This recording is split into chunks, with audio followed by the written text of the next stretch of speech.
The following Toku Podcastu contains spoilers from both past and present Tokusatsu, anime, manga, movies and other related media.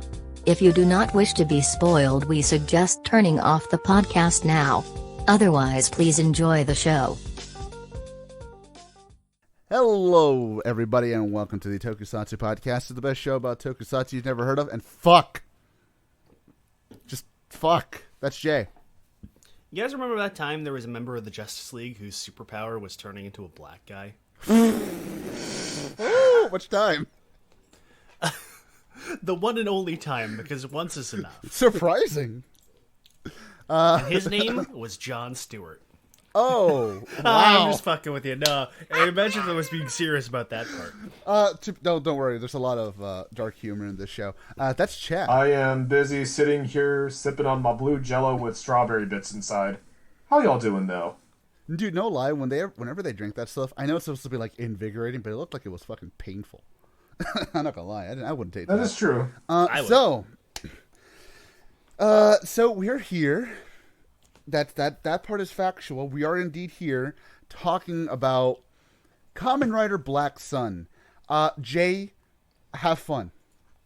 Okay.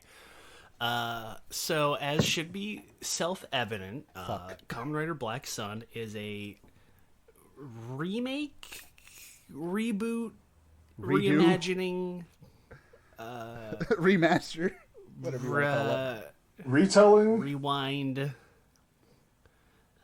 Adaptation. I'm thinking of more words that start with a re. Reset? Recycle. Revice. It's a Revice show. Dude, that'd be kind of based. Go for it, though. It would be. Anyways, so it is all of the above of course, Kamen Rider Black, the original series, which has basically nothing to do with it other than using the same names of characters and character designs and a couple of plot beats. So in a world where humans and kaijin, or as I'm just going to say from here on, mutants, because that's what they were called in the original show anyways. Just threw up a little bit in my mouth. I apologize. You're going to be doing that a whole lot more as soon as we get into the nitty-gritty. Probably. So humans and mutants are living side by side, not in very much harmony because everybody hates mutants.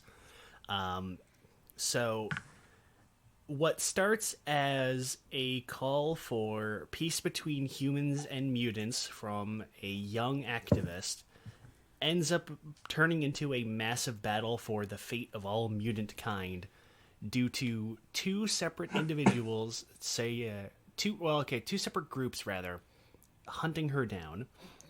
We have, of course, our protagonist, Minami Kotaro, the eponymous Black Sun, a down-on-his-luck ketamine addict who gets involved with the plot because he's trying to murder the activist girl for money. He's just here to murder her for money, and he ends up becoming involved in the plot from then on.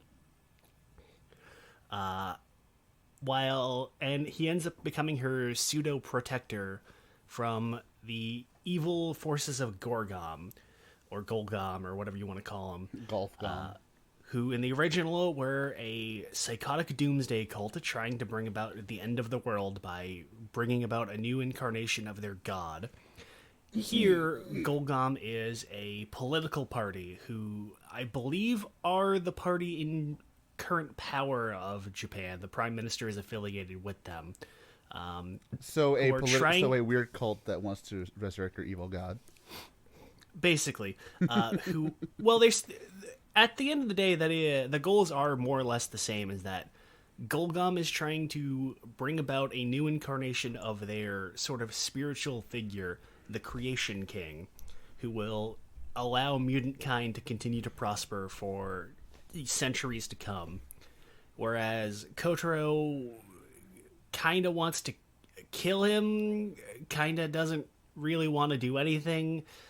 Basically, he's protecting the girl because she happens to have one of the important MacGuffins needed to bring about the new incarnation of the King's, the Century King. Well, in this one they call him the Creation King. Oh, that's right. Creation King.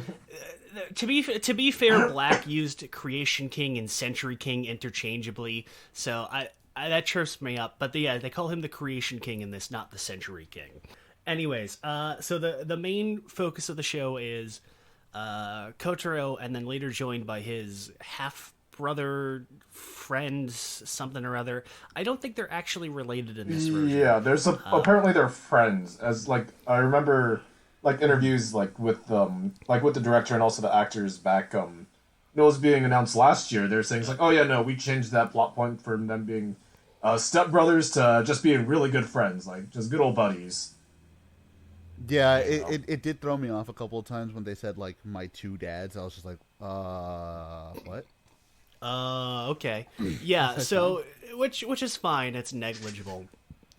He's later joined by Nobuhiko Akizuki, a.k.a. ya boy Shadow Moon, who is being held prisoner by Golgom for 50 years, and due to shenanigans is able to break free.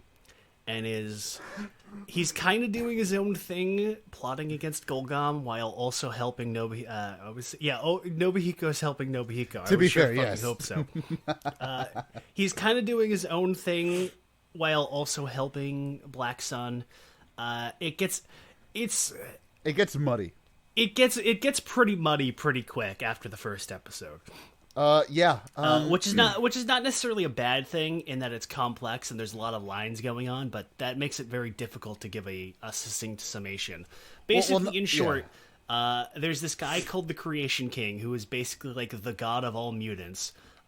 There's an evil political party, which I know is redundant, trying to bring about a new incarnation of him so mutant kind can prosper, whereas our protagonists want to destroy him because mutant kind sucks ass and life sucks for being a mutant, and everybody hates mutants anyway, so might as well bring an end to them. That's the simple version from episode 1. Yeah. So, okay. We're going to have to do this in a way where we're essentially... Look, as usual, this is spoiler as fuck, but we're probably going to have to go into a bit more detail than we usually do in this kind of stuff, because there is a lot to get into, and if we leave anything out, you're going to think we're going to sound like raving fucking madmen, which we're going to anyways when we get into the political stuff, because... Yeah. So, yeah. So what we're going to do first, and I think Jay and Chad agreed with this, we're going to talk strictly about the story and the characters and such, and then if you guys want to leave this place at the moment we start talking about the overtones and the very obvious, not fucking subtle at all themes of the show, you can stick around. We'll tell you when it happens. But if you want to leave before then, we'll tell you, and you can shut it off and just hear our thoughts on the show proper. All right? Basically, cool? Yes. Don't say we didn't warn you. Black people exist, guys. So, do they? In this show, they do. For that. Well, okay, that's true. The protagonist is a black man. Oh my which god, I mean a Japanese man. So, you know, okay, I can't actually say that because one of the main characters is in fact a black man. So I found the Black Sun. Yes. So let's. So and ironically, he also has a black son. My black son. My black. Anyways, so speaking of the characters, let's start off with Kotaro. I'm gonna just say it right now. I really liked him. I really like this character. I know he's probably not anywhere near. Full disclaimer: I've never watched Black RX. We're gonna fix that soon. Don't worry about it. But I really like this character. His character was: I'm old, I'm tired, I'm hurt. Fuck off. I liked it. Kotaro was. He's probably the most black-pilled protagonist I've seen since like fucking Drive, maybe. He is just depressed, hates his entire kind, hates society, hates life, hates his one, like the one positive aspect in his life, hates his god, hates fucking everything, and he is just miserable and wants it all to end. And it is a surprisingly compelling story. It's a little reminiscent of Logan, where Yeah. where he's kind of just like he's gone through so much shit in his life. He's just like he's done with it all. He's given up, but something comes along to kind of rekindle that spark, and he's gotten back into his old ways. And I think that's a really interesting character arc he goes through, where he starts at the show really disinterested and depressed, and he just doesn't want to have any involvement with what's going on. Like when the activist girl, Aoi, she kind of is like, I want you to teach me how to fight. And he's just like, just buy a fucking gun, stupid. He's just straight up like, Kung Fu is bullshit, buy a gun, and walks away. Honestly, Jay, when you mentioned that, it kind of clicks to me. It kind of clicked. This is just basically Logan. Like, in so many words, this is kind of like Kamen Rider Logan. It's weird, but I can definitely see the parallels in a lot of ways to that movie. And honestly, I think that's why I liked it so much. And I like Kotaro a lot. Like, again, he's a doomer, but it's like Jay said, he has that one moment where he's like, all right, maybe I can actually make a change, and maybe I can make a change for the better. Because his motivation that he really goes for is to kill the Creation King. And to kill the Creation King is essentially to mean that he makes the mutants, or kaijin as they're also called in this movie, mortal. Because they can become immortal if they eat this thing called heaven, which is this goop made of humans. Look, trust me, guys, if you watched Amazon, don't worry about it. It's like we'll get to the cannibalism. Don't worry. Yeah. So basically, for now, the least of the themes. So for now, just know that there's a thing called heaven that essentially can make you immortal if you keep eating it. Basically, the short version is the reason why they want to keep the Creation Golgon wants to keep the Creation King around is he produces this substance which they can refine into a super drug, which not only gives the mutants a super power boost, but also artificially de-ages them and keeps them youthful forever as long as they keep taking it. Exactly. Basically, it turns them immortal. Yeah, so hence the name Heaven. That's what I'm saying. Like it basically makes them immortal, and Kotaro basically wants none of that bullshit. He wants everybody to do what humans do themselves: live, love, and die, like naturally, of their natural causes. Which is why up until a certain point in the show, he hasn't taken heaven in like 50 years because he wants to die. He wants to be, live normally, as they say, and that's mostly his goal. Besides, protecting Aoi, which, to be fair, after a certain point, I was like, why are you even protecting this kid? Like, who fucking cares? Just cut your losses at this point, bro. Dude, just look. At this point, you're better off doing what you were hired to and just chopping her brains out. Just being honest. Literally problem solved, honestly. But, as I said, he is in a weird way, a very compelling character. And honestly, besides the writing, I'm putting that all to his actor. His actor's fucking fantastic. Like, sincerely, I'm like, wow, you're fucking great. And I know he's a award-winning actor and all that, but he fucking brought it to this, man. It was great. Yep, Hidetoshi Nishijima. Basically, he is basically an Academy Award-winning actor, or just like very well known, both in America and not America per se, but just like very well known around the world. I guess put it that way. But he was fantastic. Oh yeah. He was definitely. You could really feel like genuine emotion from him whenever the scene, like if he was meant to be like actually happy, you could tell that he genuinely felt happy. If he was pissed, you could tell he was genuinely pissed, which was frequently, fortunately. That's the one thing they brought from. That's the one thing they brought from Black Proper. He is a man too angry to die. Yeah. And then he dies. He's. Yeah, that's what I really liked, is that obviously because you have a renowned actor with a pretty high caliber and a pretty prestigious background, you get a performance that is far and above what you usually tend to get with Kamen Rider. Again, not to knock, any other actor in the series. Even the best actors that we've had before, they're not quite on the same level because again, even like the best actors, they were still rookies when their shows came out, so they still had an opportunity to grow. This guy is very much seasoned, as they say. Yeah. It'd be like if I'm trying to think of a good comparison, like of an actor. It'd be like if you got Tom Cruise.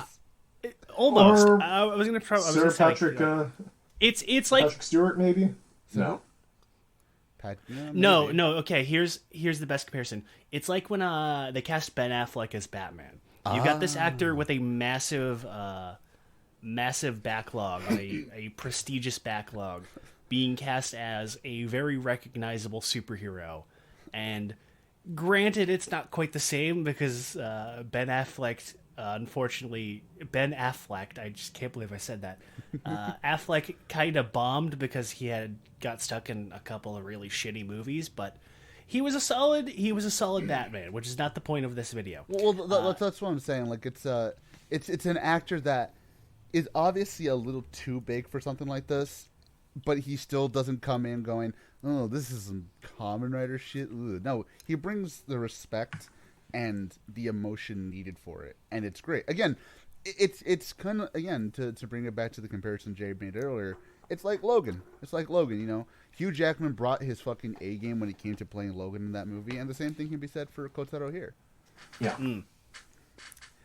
Yeah, in terms of comparison to the original, not a whole lot like Kotaro in the original.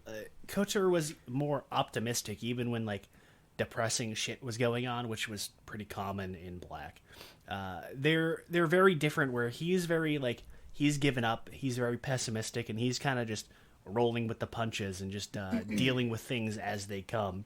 And it really isn't until the second half of the show that he actively starts kind of picking back up, and that's when he starts acting more like the original Kotaro. But there's still that kind of difference where he's more sullen and he's more laser focused on his goals, and that's kind of the years of suffering and depression have kind of hardened his emotions.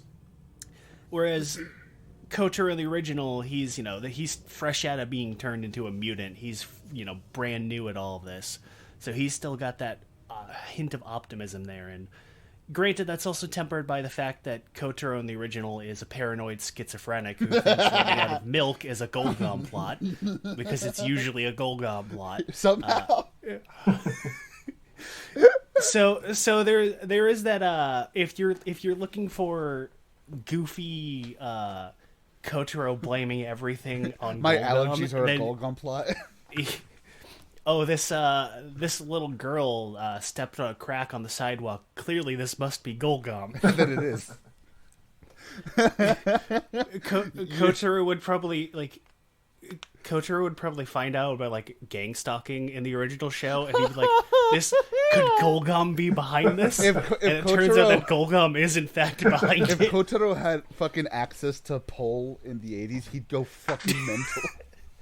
Dude, no, he'd find Pole as like, Golgom must have made this site to drive people mad. And then he finds wherever the fuck 4chan servers are, and it's a fucking Golgom base. He's somehow able to rearrange the letters Moot into Golgom. No, you can't fucking say that, because they did a fucking plot like that in the show. Oh, no. Jake. There's literally an episode, and I just as a tangent, there's literally an episode where Golgom creates an evil rock band to brainwash people with their music, but the fucking rock band's name is just Golgom backwards. Dude, what are we doing? Why haven't we reviewed Black Coat yet?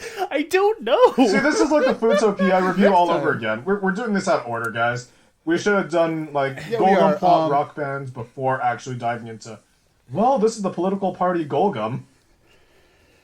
So, okay. Honestly, that's kind of we're skipping ahead there. That's kind of my biggest disappointment with the Golgom in this, is that they're not nearly as psychotically incompetent.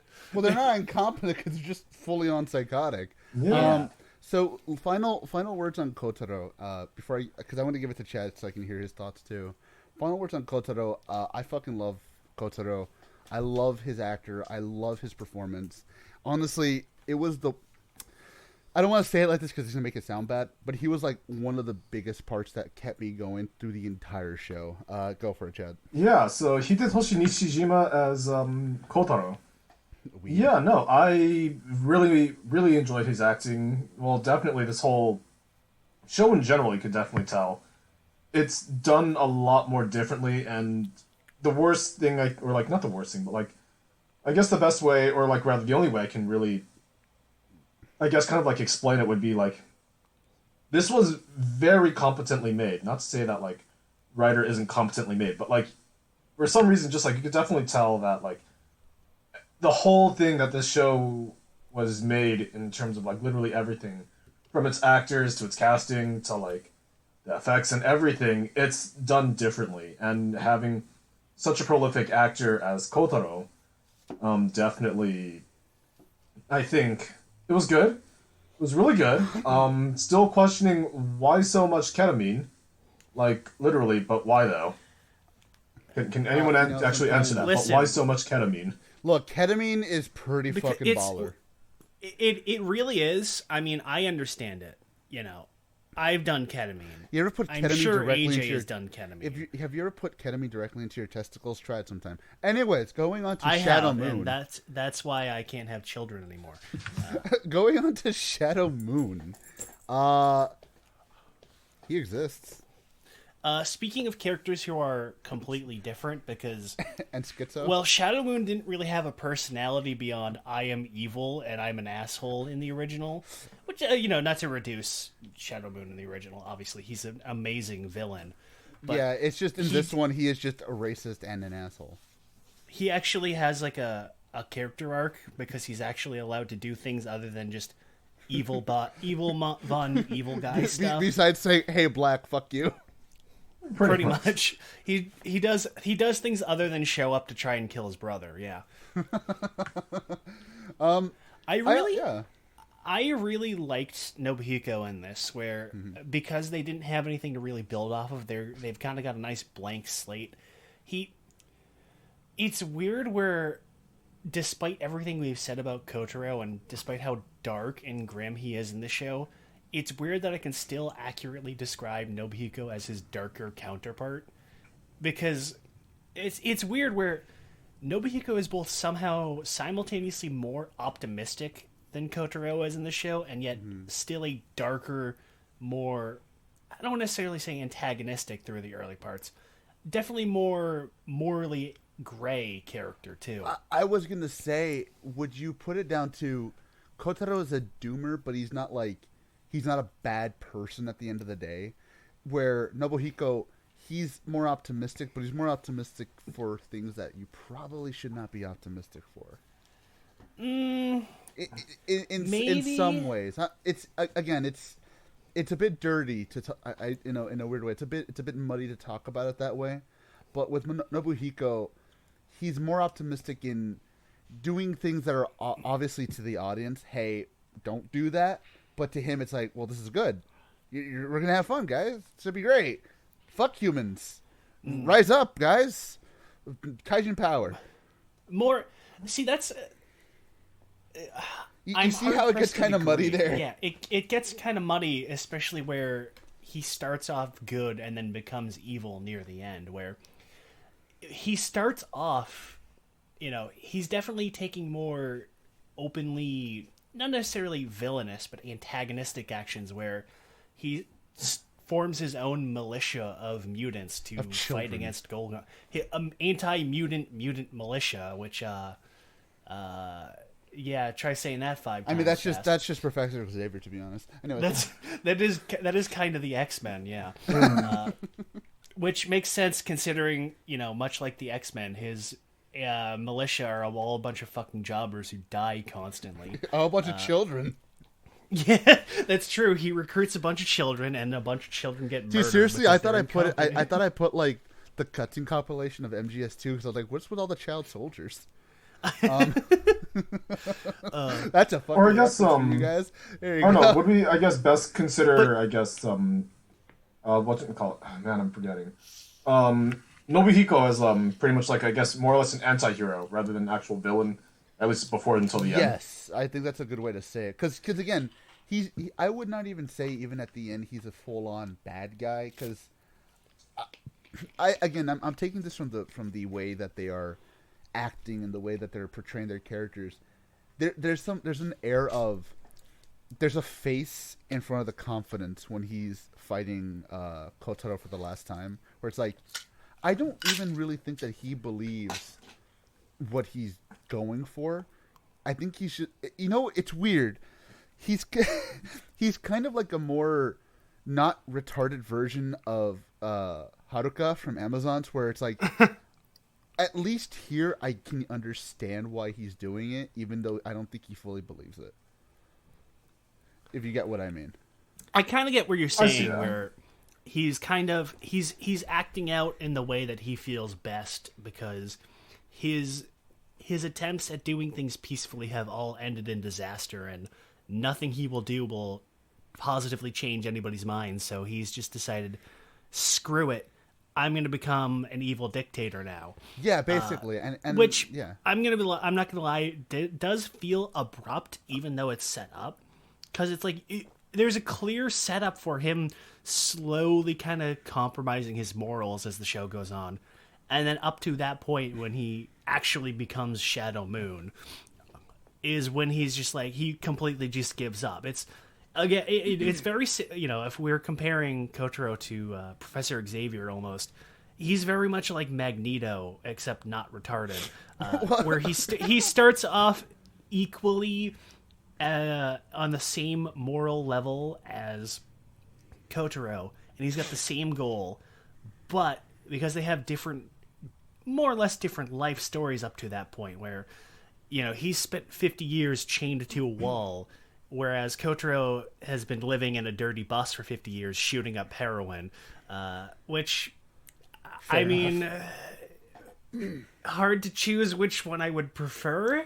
We'll see. So, it's funny, because, again, that's why I'm kind of going into that realm of, if we want to go with the Magneto comparison, where when the chips are down, Magneto can still be a good person. He's not entirely, like irreparable, like he's still deep down a good person somewhere.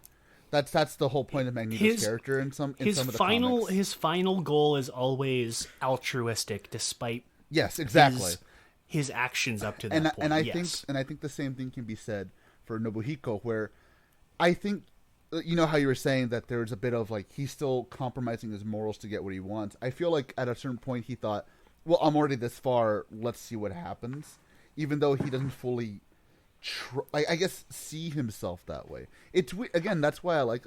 That's one of the bigger parts. I would agree up to the point when he kills the protester. Yeah. Yes, because that's the point where he is just like, I'm done. I no more being nice. I'm taking what I want by force. It's the Magneto Kevin Bacon scene. Pretty much, yes. That's exactly what I was thinking of. Is that moment in First Class where he kind of just like he snaps and he decides, I'm done with this. I'm doing it my way and no more compromising. There's a lot of X-Men parallels in this show. Well, this is a show about fucking mutants. No wonder there's a lot of X-Men. The fucking muties, as always, ruining everything. No, but that's what I like about this show, is that it's not trying to be black and white. Even though there's a lot of black and white. Yeah, but there's not trying to be black and white. And I think it succeeds the most when it comes to Kotaro and Nobuhiko, where you can definitely see why both of them do exactly what they do, and why they went the path they went. And again, up to a certain point, obviously, you can be like, well, I don't blame either of you for thinking this way. Of course, that once Nobuhiko again kills that protester, you're like, okay, well, I can still see why, but I don't think I'm going to be on your team, buddy. Cool motive, but still murder, as they say. Yes, of course, but you know what I mean. But yeah, I like them both. Just real quick, I do like the little touch that when you get the flashbacks with both of them, Nobuhiko is played by the same actor, but Kotaro is played by the guy. He's played by some guy that looks like Carl Sagan, which is weird. You know what? Yeah, I thought he looked like Japanese Carl Sagan a bit. I think it's the jacket. It's definitely the jacket. It's the hair, my guy. He's got the hair. Honestly, dude, the drip on those motherfuckers in the 70s was like, god damn. Dude, the 70s costumes were so good. They really But yeah, were. no, I liked that they had him played by a different actor. And they kind of set that up in the first episode where, again, Nobuhiko's been in prison for 50 years, and they've been force-feeding him heaven because they need him alive for MacGuffin reasons. So I like that. I actually thought that was kind of interesting because they didn't really address that with the advertising where obviously Black Sun is an older actor and he physically looks older, whereas Shadow Moon's a younger, more well-groomed person, where if you look like in the advertising. So I was wondering what the angle was going to be with that, and I like the way they did this, where he's just kind of unnaturally stayed youthful, whereas Kotaro's kind of given up and he's let himself age and, everything like that. I liked those aspects. I actually, honestly, dude, the relationship between both of them, I gotta say, I fucking loved it. Like, they worked so well. Yeah, together. it felt... Oh, yeah, that's... Like, it feels legit. Sorry, like, it feels legitimate. Like, it doesn't feel like, well, really low-hanging fruit. Just like, say, for example, like, Saber. It's like, oh, yeah, Toma and Kento. Yeah, they're friends. Don't you know they're supposed to be friends? But, like, no, this... But Chad, Ren and Disaster were so fucking organic. Remember that time when Disaster randomly got picky about Ren's food choices? That was so in character. You remember when Disaster bitched off of Twitter? Oh, never mind. Anyways, so going back, so topical. So, but yeah. I really did like the two's relationship. I think again, where in the original show, Nobuhiko is barely in the show up until the point where Shadow Moon shows up, and even then he's barely in the show. Mm-hmm. So their relationship is never really fully elaborated on. So I think because they have kind of a blank slate to work on, they take their opportunities where they can, and I think that makes it a very good experience where they could just kind of do whatever they wanted without having to be held by anything, and that let them tell a very natural, very fleshed out story with the characters. And I really did like the way they handled that. That was probably the part that kept me engaged the most is their relationship. We'll talk more about the original when we do it, but I feel like this is going to be the best it gets for me when it comes to Nobuhiko and Black or Kotaro, because I don't know, there was something about it that was so fucking compelling where I was like, I just want to watch these guys. Like, you remember, it's that scene, do you remember that scene from, I think it's like X3, when it's both like Charles and, I can't remember the fucking Magneto's name anymore. Well, they keep changing his name. I think it's... Well, Magneto and Xavier, let's just say that. Yeah. It's like that scene where it's just like... I think they still called him Eric at that time, so whatever. Oh. But yeah, Magneto and Xavier. Yeah, so like, it's like that thing where it's like, I could almost see them doing a scene like that where they're both old as fuck and grouchy as shit, but they're still going together, talking like their ideals every once in a while. They're both having a chess match with each other. I could see that. And if both of them didn't fucking bite it, I could probably see them doing that, but that's neither here nor there. No, I think the more I think about this as well, like, I think the thing that also really does add to, like, their screen chemistry is that I believe, I may be wrong on this, but I believe this isn't their first time working together on, like, a production, if anything. Because I know that both Hidetoshi Nishijima, who played Kotaro, and also Tomoya Nakamura, who played Nobuhiko respectively, like, they're both pretty much, as we can consider, like, A-list actors in Japan. And I'm pretty sure that they've worked together, I think so. Like, I think, if anything, that's probably why they have so much on-screen chemistry as, like, friends, you know? I thought you were going to say, like, they just forced them in a room. It's like, all right, be friends. What is this? What is this? Saber? 24 hours? What is this, Saber? Please. Yes. Yes. So I think with those two out of the way for now, we can get to basically the Tertiary main character, which, by the way, what the fuck was that last episode? Anyways, we'll get to that. Aoi Izumi? Yeah, Aoi Izumi. Aoi Izumi, yes. Okay, Aoi Izumi. This is What the fuck? I was both more and less surprised about how much I actually did like her as a character, which is to say, enough to a point, and then I kind of started to lose her. Then they started to lose me on her. Then they started to pick it back up again, and then they completely lost me. All right, so from a scale from like Akiko to like, I don't know, insert your favorite female writer character here. Where are we at? I would probably put her on the same level as... Trying to think. Haruka's not girlfriend. Oh, the zombie chick? No, that's Chihiro, bro.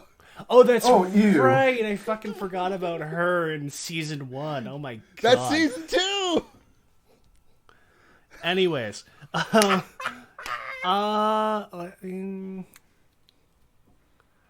would probably say around the same level of Mari from Fies, not quite equal, not quite lesser than, where Okay. I like her character, I like the way she's involved with the plot, and I like what they do with her, and I like some of the twists they engage. Very similar twist now that I think about it. I was gonna say, But, you gotta be specific. Is it just regular Mari from Fives, or when she's falling down the stairs? Well, I don't know. Aoi gets beat the fuck out of a lot in this show too. Dude, this show engages in one of my favorite things in Rider, and that's just random people getting slapped by fucking monsters. I don't know why, but that's always funny to me. Just random violence motherfuckers to civilians is so good. I don't know why, but that's so fucking funny. It's the juxtaposition of seeing a dude in a goofy suit beating up a normal person at normal size. Yeah. But yeah, you know what? I'm actually with you on that, where it's like, I thought this chick was going to be the most annoying bitch on the fucking planet. And while I won't say I can't wait to see the next show with her in it, I will say I at least liked her. I was at least, all right, you're on screen. I don't feel like killing myself today. So they, at least for me, they kept me engaged with her and her character arc and her personality. And when bad things happened to her or her life, I felt, the way I'm supposed to feel, Oh, bad things happening? You mean every 20 fucking minutes? Well, I mean specifically to her, like, oh, yeah, 20 fucking minutes. You know what I mean. This motherfucker has more people die on her fucking family tree than fucking, I don't know, take your fucking pick. This chick has everyone dead within the first 5 episodes. She killed her best friend twice. She is kind of cursed, unfortunately, where everybody just kind of starts dropping dead around her. Dude, she got her best friend killed twice. Fuck's sake. Man, I can't think of anybody else who's hit that goal in Kamen Rider. But no, because from minute 1, you think that she's probably going to be like the most obnoxious character, because she is a preachy teenage activist who's complaining about how society is bad and insert bad thing here. And that sounds like that's going to be the most obnoxious character, because she's never, a lot of times, especially in Western media, characters like that never change, never learn anything, and despite when events should change their character, they don't change at all, and they just feel weird because somebody's trying to push an agenda. Here, no, where things happen and her outlook and her opinions actually change, both for the better and for the worse. But at the same time, she actually learns things, and her involvement with things change, and at no point did I ever feel like she had no reason to be involved. At no point did I ever question, why the fuck is she still here? What is her role in the story? Why do they keep her around? Why is she still alive? Insert any other question here that you usually ask with these kinds of characters. To be fair, dude, I thought she was gonna fucking bite it, like, around episode 5 or something. It's going to be hard to talk about her without talking about the big thing that happens to her midway through the show, which is she gets turned into a kaijin. She becomes a mutant. A praying mantis, if I remember correctly. Yes. Which I predicted was going to happen not because it's particularly well foreshadowed or there's any plot beats that set it up, more so because it's that kind of expected trope that will happen where, oh, you have a character who's a big activist about insert group here. Well, obviously the villains are going to turn her into insert group here as a sort of cruel, ironic punishment. And then it did end up happening, and I thought it was pretty well done, and I like how the shift to becoming Kaijin, fuck it. Her becoming a mutant, I don't know why I keep trying to say Kaijin, I'm just going to stick with mutant. Her becoming a filthy mutie doesn't change her character, her overall personality, but it changes her outlook, and that changes the way she reacts with a lot of characters. Like, earlier with Kotaro, she's a normal person, but she knows he's a mutant. And she's kind of like, she's trying to get herself endeared to him, and they kind of have a weird father-daughter thing kind of going on a little bit, but when she becomes a mutant, that kind of change, and it becomes more of a, not necessarily sibling, but it becomes more of like a camaraderie kind of thing where she kind of understands it more firsthand now, and her outlook becomes similarly darker, whereas Kotaro starts to become a little bit more optimistic, kind of interchangeably. I was gonna say, I was gonna say, if anything, it kind of not so much strengthened, but kind of solidified the. I'm not gonna say father-daughter. I would say more uncle-niece kind of thing, where now that she has that outlook of what it's like to be a kaijin, she can empathize with what Kotaro's been going with for like 50 fucking years. She's like, you know what? I get it now. Even though I didn't want this, I get it. Like, it's that like X factor where it's like once you put on the shoes of somebody else, you're like, okay, now I understand. And I like that. I like that. X factor. Mutants. But no, yeah, I like that, and I like that. At no point did they go like the grim dark route of her being like, oh, my life sucks now. Oh, it's ruined. Like they usually do when they do this, where, oh, I'm the monster. I am the bad thing. I am the minority now. Oh, my life is ruined. Oh, everything sucks. Blah, blah, blah. And you have a character going on a long-winded, whiny rant about this kind of thing to somebody who is equally, if not more so, applicable to everything that applies to them. And they just kind of have to stand there and watch them complain about everything they've spent their entire lives complaining about.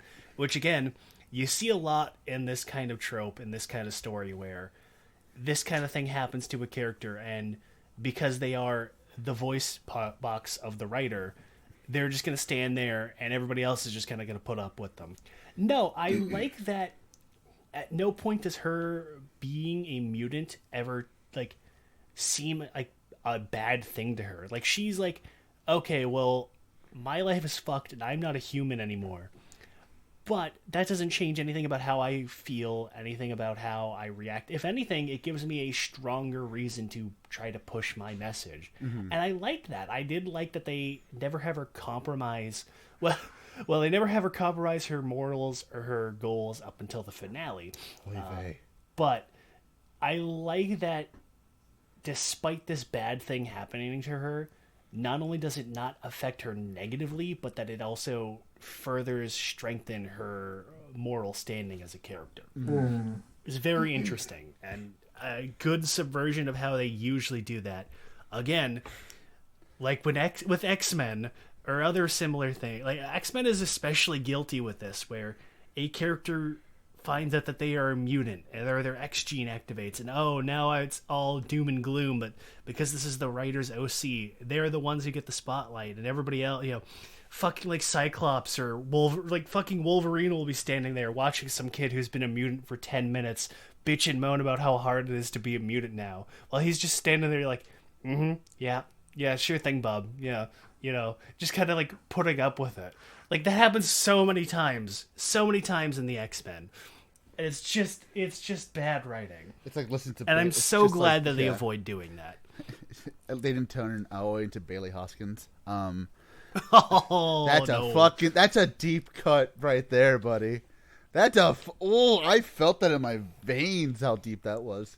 But yeah, I did like her. But Chad, what do you think about little protester? Yeah, honestly, I Little Miss Thunberg. Yeah, I know. I'm gonna be honest. I feel kind of the same way. Like, or to be honest, like, it's one of those characters where it's like it's like what you guys have been saying before. It's like I feel like I was definitely gonna hate this character. I thought I was gonna find her really annoying. But to my surprise, I didn't exactly feel as emotionally invested. But it's just like whenever bad things happen, and well, you know, bad things are happening every 15 minutes. Come on, let's be real. It's not every 20 minutes, Jake or AJ. Come on, it's every 15 minutes. But I mean, like, again, she got her best friend killed twice. Yep. Again, 15 minutes. It was a really eye-popping. It was a really big eye-popping experience. Oh yeah. Oh. Didn't see that coming at all. Neither did he. I think we need to put some new eyes on this situation. You know Let's what? be real. You guys just keep on beating me to the punch. Oh. I see what you Mutant did lynching. I feel, as you can see, I'm doing all these puns just to mask all my insecurities with this show. But no, okay. Anyways, so going back to Aoi yes, though, like if anything, some of the things that, I felt like I would have hated her a lot more. But honestly, if anything, aside from the bad things that were going on to her, and even though there were a lot of bad things, let's be real, I kind of didn't care. It was just like, she wasn't bad. Yeah. She wasn't, like, mind-gratingly annoying. But it's just like, okay, I'm sorry this is going on. You want some, you want some Jell-O? Oh, just kidding, don't eat the Jell-O. You know what, Chad? You know who I can compare her to? Not one-to-one, but you know what I mean. Yeah. Aoi is suffering in the same way that fucking Gills suffer, where at a certain point it's just fucking funny to me. Like, oh, you got your head cut off. Wacky Gills, not again.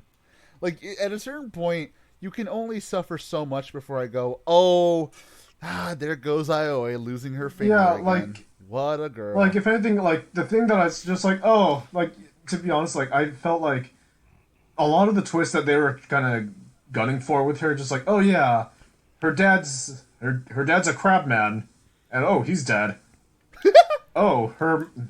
Yeah, like a lot of what they did with her was pretty obvious. Like, oh yeah, obviously, oh, her dad becomes a mutant. Okay, so they're gonna kill the mom too, or she's gonna become a mutant too, or whatever. You know, like, I wouldn't say I wasn't like crazy invested in that. I think she was like the best character. Yeah, of course not. I was invested up to the point where unlike, to compare to Amazon's, unlike Chihiro or Haruka, I didn't want to see them fucking die. That's not constantly. fair. Chihiro was literally it is fair. No, because Chihiro was like literal shit on my boot, where I could give fucking less of a shit. Like, God, dude, Chihiro was fucking awful. Oh yeah, Chihiro was probably the worst part of was definitely the worst part of Amazon season 2. The fact that we get mail every once in a while trying to defend Chihiro, it's like, fuck off, mate. Fuck out of here. But with that, kind of wrapping up thoughts here. Not the worst, definitely not the best. Much like vegetables are like a salad on my food, I could take it or leave it. I don't care. It's just like, she wasn't not horrible, fuck, you gotta get like, salad, Chad. Meh. Very meh for me. Yeah. I think with that being said, I will say this much.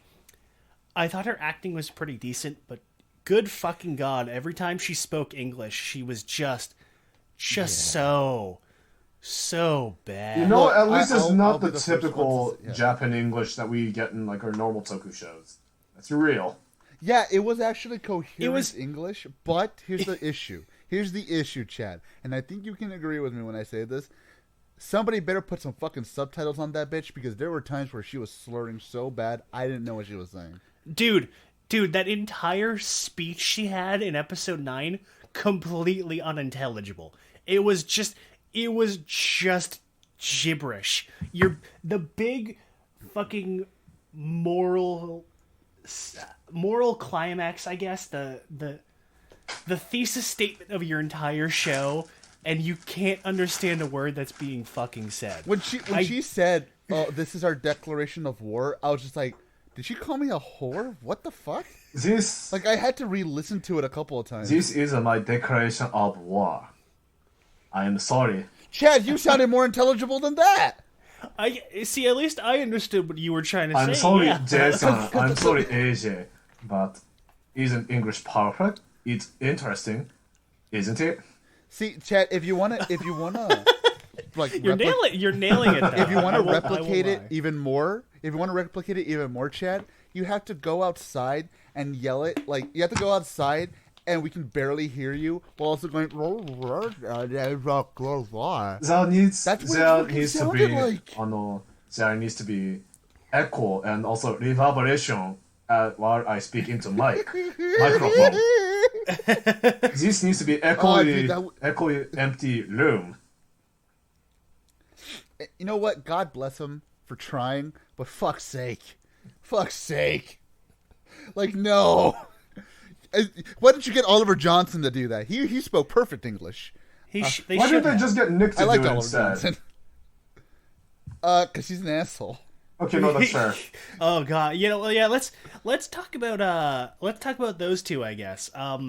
Do we have to? So, I want to because I actually kind of liked Oliver. I loved Johnson, Oliver even though- Johnson. He was even fucking though awesome. he's kind of a non-character. Wait, I just, we're talking about OJ Simpson? Oh my god. No, fine. And unlike Yeah. the real OJ, he did do it. Anyways, go for it. This Yeah. So this conversation is going to be like Actually, this go ahead, conversation is going to be art. I liked the 70s stuff with the early days of Golgom where they're basically a bunch of counterculture artsy hipsters who are Just hippies? sticking it to the man. Yeah. I liked that angle where they started off as a positive force for change and that slowly got corrupted and became a nightmarish totalitarian group. And I really liked the Golgom priests in the show. I really liked the other members like Bilgenia. Well, we'll get to him in a moment because I've got things to say about him. But I'm gonna feel bad for saying this. They're the token character Oliver Johnson, the token foreigner in this case because he is obviously from America, as he says. Not token because he's black, although let's be real, he is because he's black.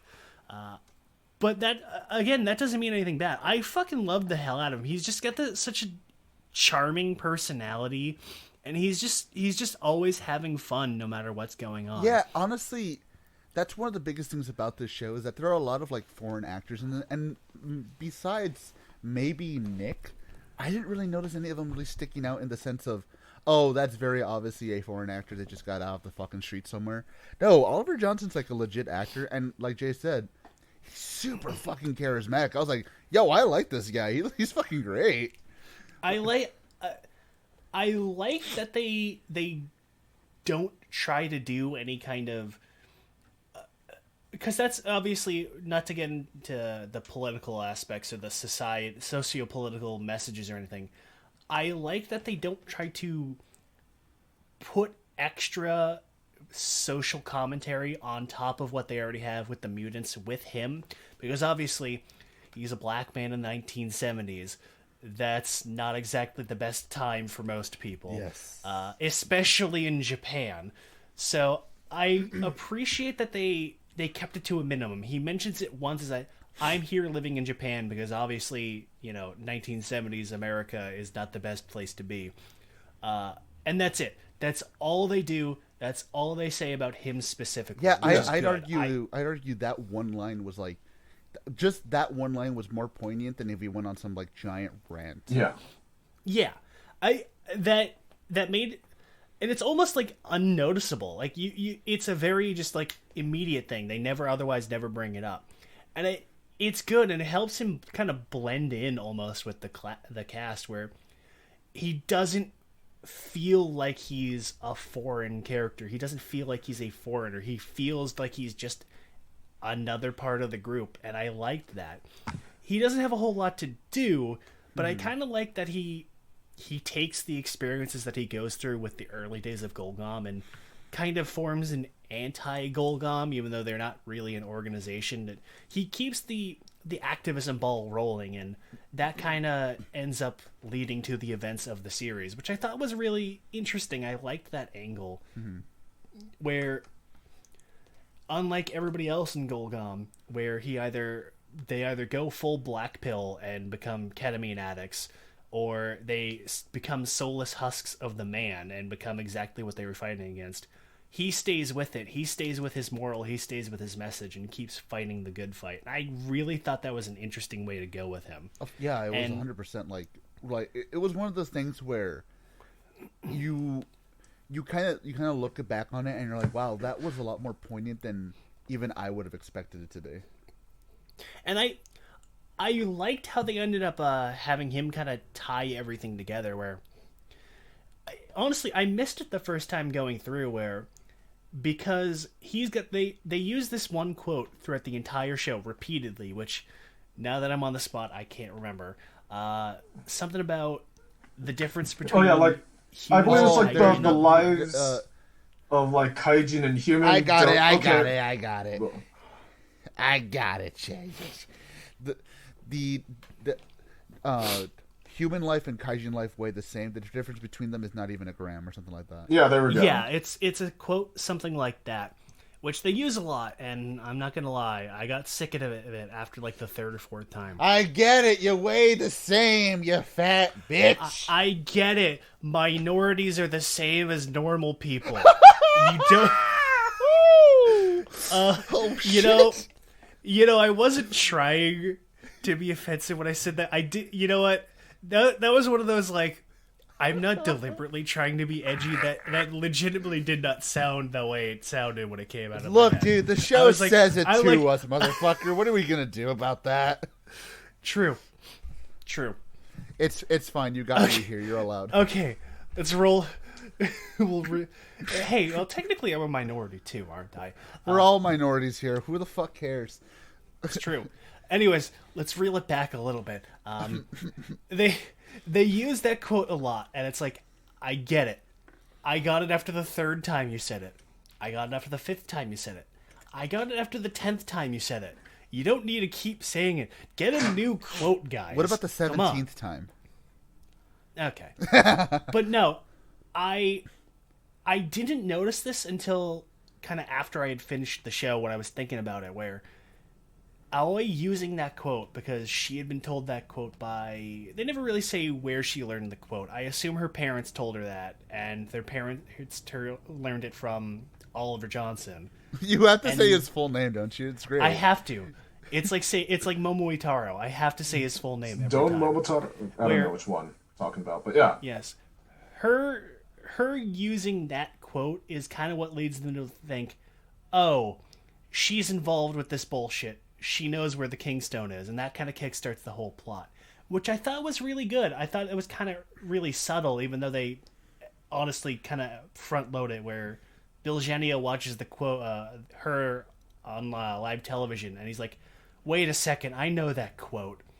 Oliver Johnson. I will say, I do like the undertone of the fact that she learned that from her parents who learned it from somebody else. It's like a passing down of like, this kind of never really dies, you know, like the idea of fighting for equality never really goes away. And I kind of like that, like a generational thing where it's like, it as long as somebody is there to fight for it, I think we're in good hands. I like that. I like that subtlety there, because this show isn't fucking subtle. Well, so that bit of subtlety is good. One of the few moments of subtlety. It's like what they say. It's like what they've said. It's just like the battle weighs on eternally.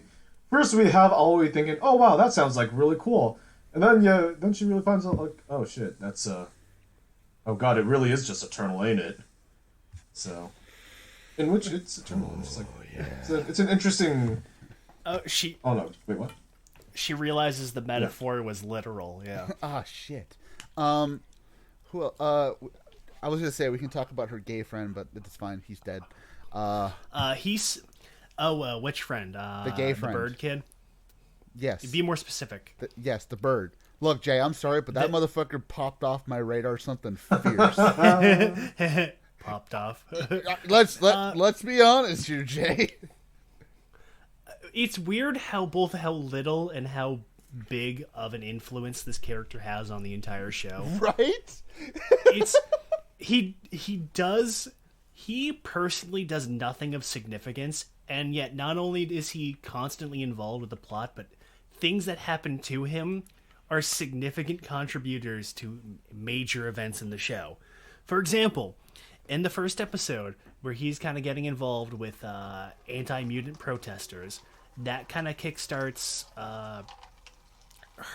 Aoi getting involved with Golgom's bullshit, him getting the shit kicked out of him and getting his head squashed and his eyes popped out, which is very gruesome.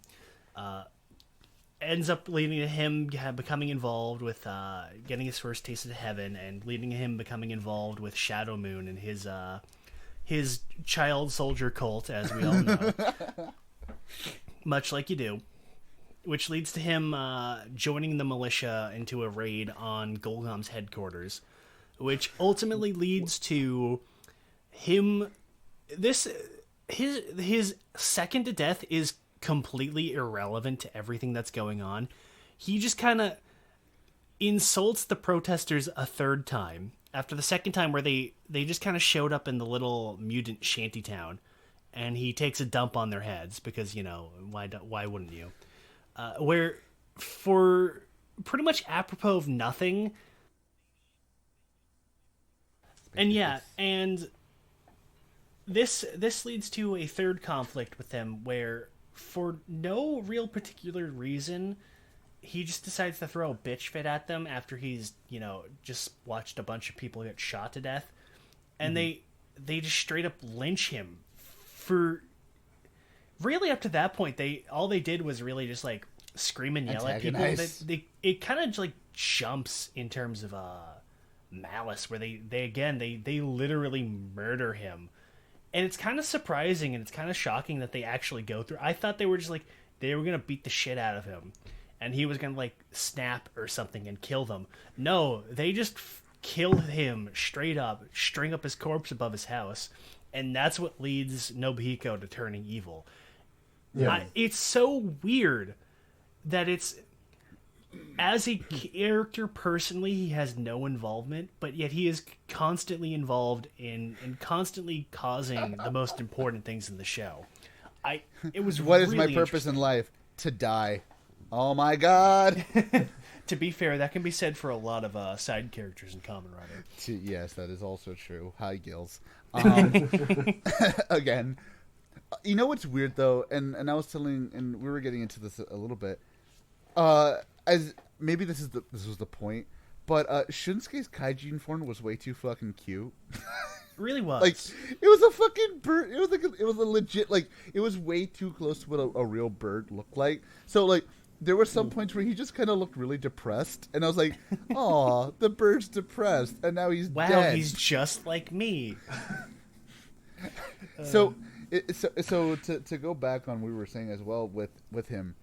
So I don't know if Jay, maybe you noticed something that we didn't, but when it comes in terms of like heaven, why didn't they just give him some?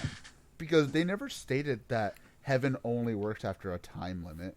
So like, could they have not? And not only that, but he was essentially just beaten to death. He didn't have his brain literally smushed out, so it can't be severity of injury. How does that work? I would imagine that it's probably either they didn't think about it, they didn't have access to it, or I guess there probably is just a point where it's I would imagine it's probably like once your heart stops beating, you're dead and you can't come back. Which, because his brain stopped beating. Brains don't beat, first of all, jackass. Well, they beat the fuck out of it. True. But see, that's the weird thing, is that it's kind of incongruous where you take into account what happened with the first time, where they were able to bring him back. But I guess it was like so quick afterwards where nothing really happened. Whereas the second one, it was like like half a day later, it seemed like. So I don't really know. They kind of gloss over that. And I mean, it's not a like egregious thing, but it's something that I kind of started thinking. no, like, I mean, why couldn't ultimately you bring it back? doesn't matter, but it is Yeah. kind of a bit of a weird plot, and not necessarily a plot hole, but it's kind of just like a weird logical misstep, I guess is the best way. Or as we call it, a quibble. Yes. Besides the gay bird, sorry, Jay. Besides the gay bird, who else have we got to talk about? I mean, really, there's really no. Oh, you know what? We can talk about I was gonna call him Gilligan. Belginia, yeah, or pretty much vagina. Okay, yeah. Vernagi. Okay, we're not going back to Bill territory. I know, right? Let's make it go full circle with that. Bilgenia was a gigantic, pathetic, embarrassing jobber, so he was the only accurate character to his original counterpart. Dude, it's amazing how they give him like this really elaborate I can see your face suit, and then he just jobs so fucking hard. Like, damn. I will say his costume, out of everybody else's, his kaijin form, is the most accurate to the original, because that is what Bilgenia looked like, other than the color. You know, he had the exposed face, and, you know, he had the spiked shoulder pads and the horn helmet. I just wish they put some fucking makeup on the actor to make his face blend in more, because it looked really jarring having the pitch black helmet and armor, and then there's just his normal face, exactly the same as it always is. It looked really He looked jarring. he looked like a salaryman cosplay. Yeah, like it felt. He kind of Yeah, did. like the thing is, like I'll say this, like when you have people in comparison, like Kujira or whatchamacallit, Komori, The whale. and like Bat and Whale. Oh yeah. Then you see this dude in just like a costume with his face showing. You kind of can't take him seriously, even though he's got the subtle saber. He looks really ridiculous. Oh yeah, the Satan saber, which is like 3 times bigger than it should be. Dude, it's huge. It's fucking gigantic. That's not a saber. That's like fucking That's Guts Berserk sword. Yeah. It's Bilgenia was really goofy, and like I guess that's fitting because Bilgenia in the original is goofy, but it's He both. sticks out like a sore thumb. He does. It's literally all they needed to do was like put some white face paint on him and then give him some eyeliner, and then there, bam, he blends in a little better. Like I get again. Yeah. That is what he looked like in the original. I get why they did that, and as a comparison, he looks good. It's just the one missing detail, which is the no face paint, just makes him stick out so much, and it is just so well, that too, and the helmet is really tight on his face too, Yes, it where is. it squishes out and he looks fat. He looks really fat. He looks really uncomfortable. It's like if you squeeze like a sausage out of a tube. He does not look like he's having a fun time. No. We sure Which I guess is Oh accurate. god, I can't We sure it's breathe. not because of him jobbing or just the suit.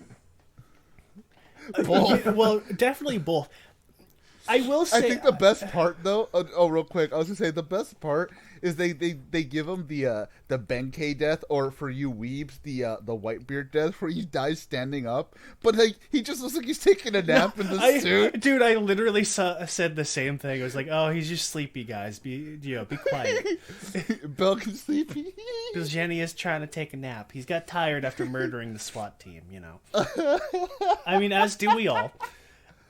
But no, to be a little serious and not make fun of Bilgenia, as easy as it is to make fun of Bilgenia, because he sucks. He was the lamest fucking part of the original He's Black. the fucking Crash Holly. He's such a joke. No, I thought the way they did his character was really interesting, where he's this kind of weird, directionless, angsty dog of a person, where he has no real goal or motive of his own.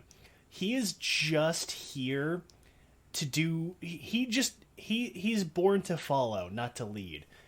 He just wants to do what somebody who is powerful tells him to do. And I thought that was a really interesting way to handle his character. And it led to a lot of interesting dynamics where he'll do evil things, but then, like, he's not even really specifically evil. He's just, like, he's doing it because this is what somebody else wants to do. He has no real, like, even in the early days, when he's one of the founders of Golgom here, he doesn't really have any, like, grandiose plan or reason to. He's just mad and pissed off at the world, and he wants an excuse to be pissed off. Everybody else in Golgom is the one who comes up with the actual ideals and pushes their goals and everything. And that's an interesting way to handle the character, where despite him being in, like, a position of power, he's pretty much directionless. That's weird because again, we'll get more into the socio-political stuff in a bit, but it kind of mirrors the themes of the show or like the tones of the show and all that stuff, where it's like he just feels like he's just angry and he just wants an excuse. He wants an excuse to lash out at people. Yeah, and because he's never been in a position of power. Now that he is, he's like, I just want to. But now when it's all taken away, especially towards the end when he dies, he's just like, well, where did I go wrong? Like I thought this is what I wanted, but now I lost my arm. I'm a fucking jobber. I look fat, and now my own fucking boss wants something to do with me. Yeah, like when he's top dog of Golgom, because he's the right-hand man of the Prime Minister, which technically speaking puts him at second in command of Golgom, pretty much.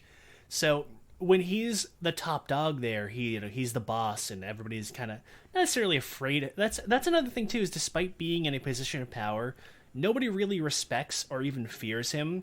They just kind of go along with what he says because, he's the second in command. He is the enforcer of the Prime Minister. He is the bodyguard of the boss, basically. So what he says goes. And that is really translated well when Shadow Moon takes over Golgom, and he is immediately thrown on his ass by everybody else because nobody actually was on his side or cared about him. And I liked how they handled that too, where when Shadow Moon goes to overthrow Golgom, he's just like, ha, you think this is gonna work? We're all here on the same side. We're all against you and your scheme. And then everybody else in Golgom is like, the fuck you talking about? We're on the same side. And they kick him out and they laugh at him as he scrambles out like a bitch. And I like that too, where at that point he's been completely ostracized. The Prime Minister doesn't want him. Golgom doesn't want him. Obviously Black Sun doesn't want him because he's a bitch. The rest of the mutant alliance, the resistance and all the other mutants don't want him because, he's a traitor and basically a walking stereotype.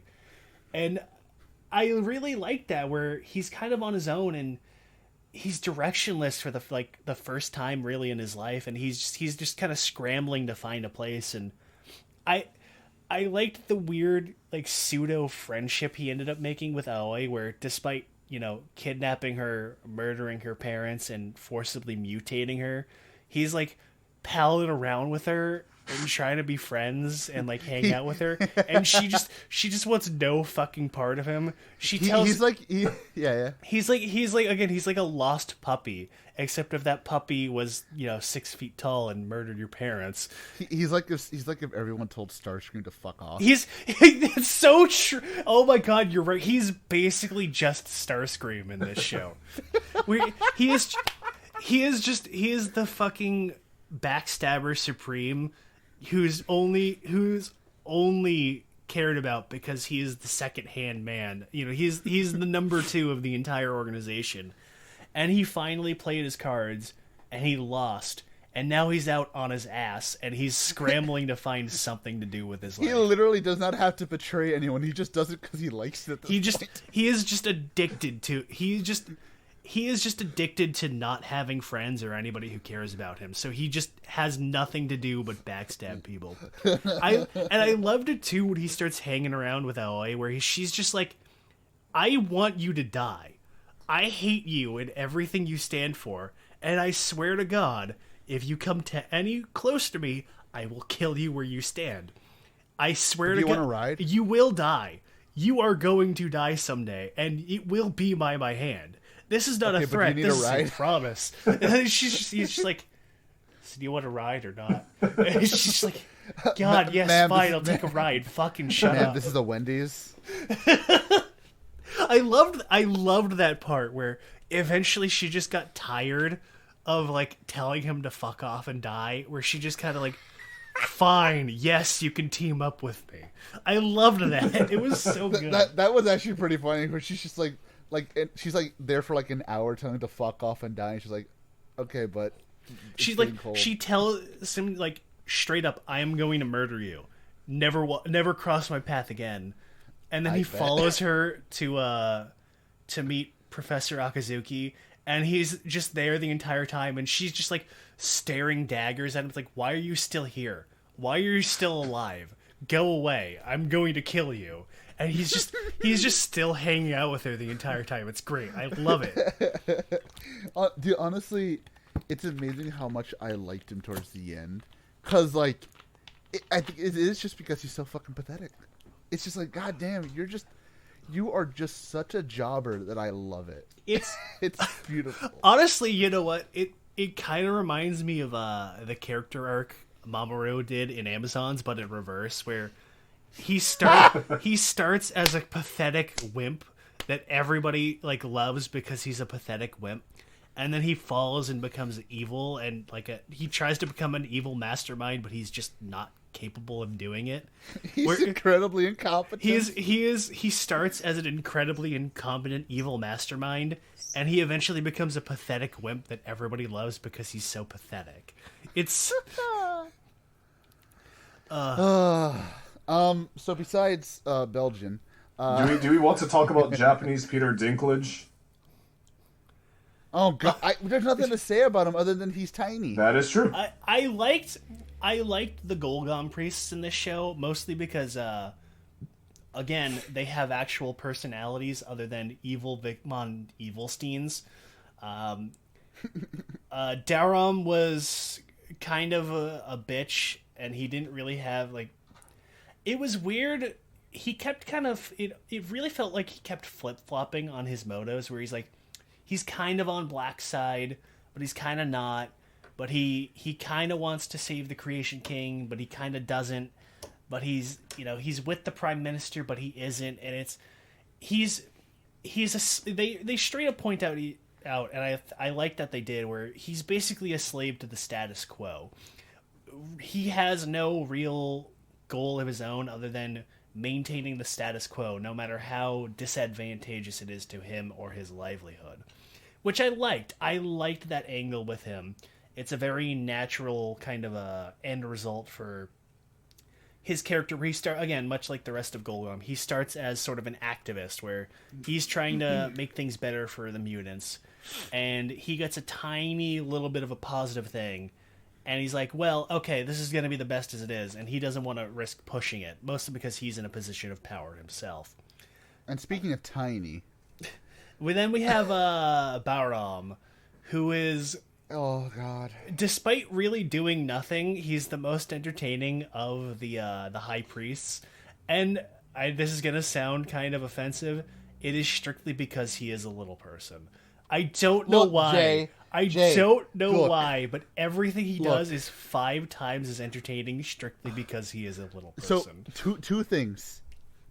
One, when he was trying to act hard and beat up on fucking Belgian waffles, that was the funniest shit because it was you with his little legs. Oh my God! No, and the funniest fucking part is how his mutant form is normal sized.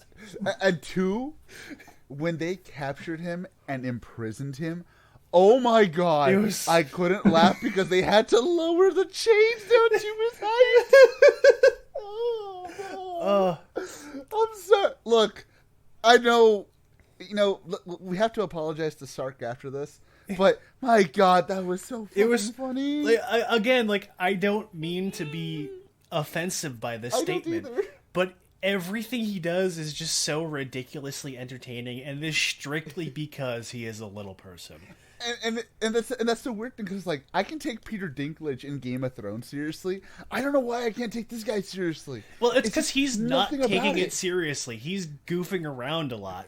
He's making that's true. He's making silly faces, and he's doing weird. Like there's the part where in episode, I think it was 2, where they're trying to convince the Bat Mutant to sell out and become it's like, oh, well, if you help us, you'll become the 4th High Priest. And he's just standing there, like, making faces and doing, like, gang signs with his hands and stuff. Yes!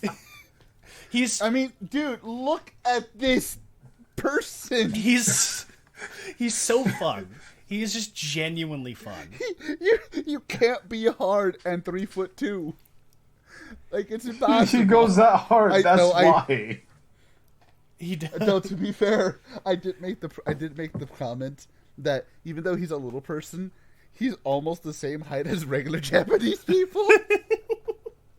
Not inaccurate. He was standing next to the fucking, like, he was standing next to one of the fucking high priests. And like, oh my god, he almost reaches his shoulders. Not much. No, he's just a normal priest, not a high priest. Oh no! He's a low priest. Oh fuck!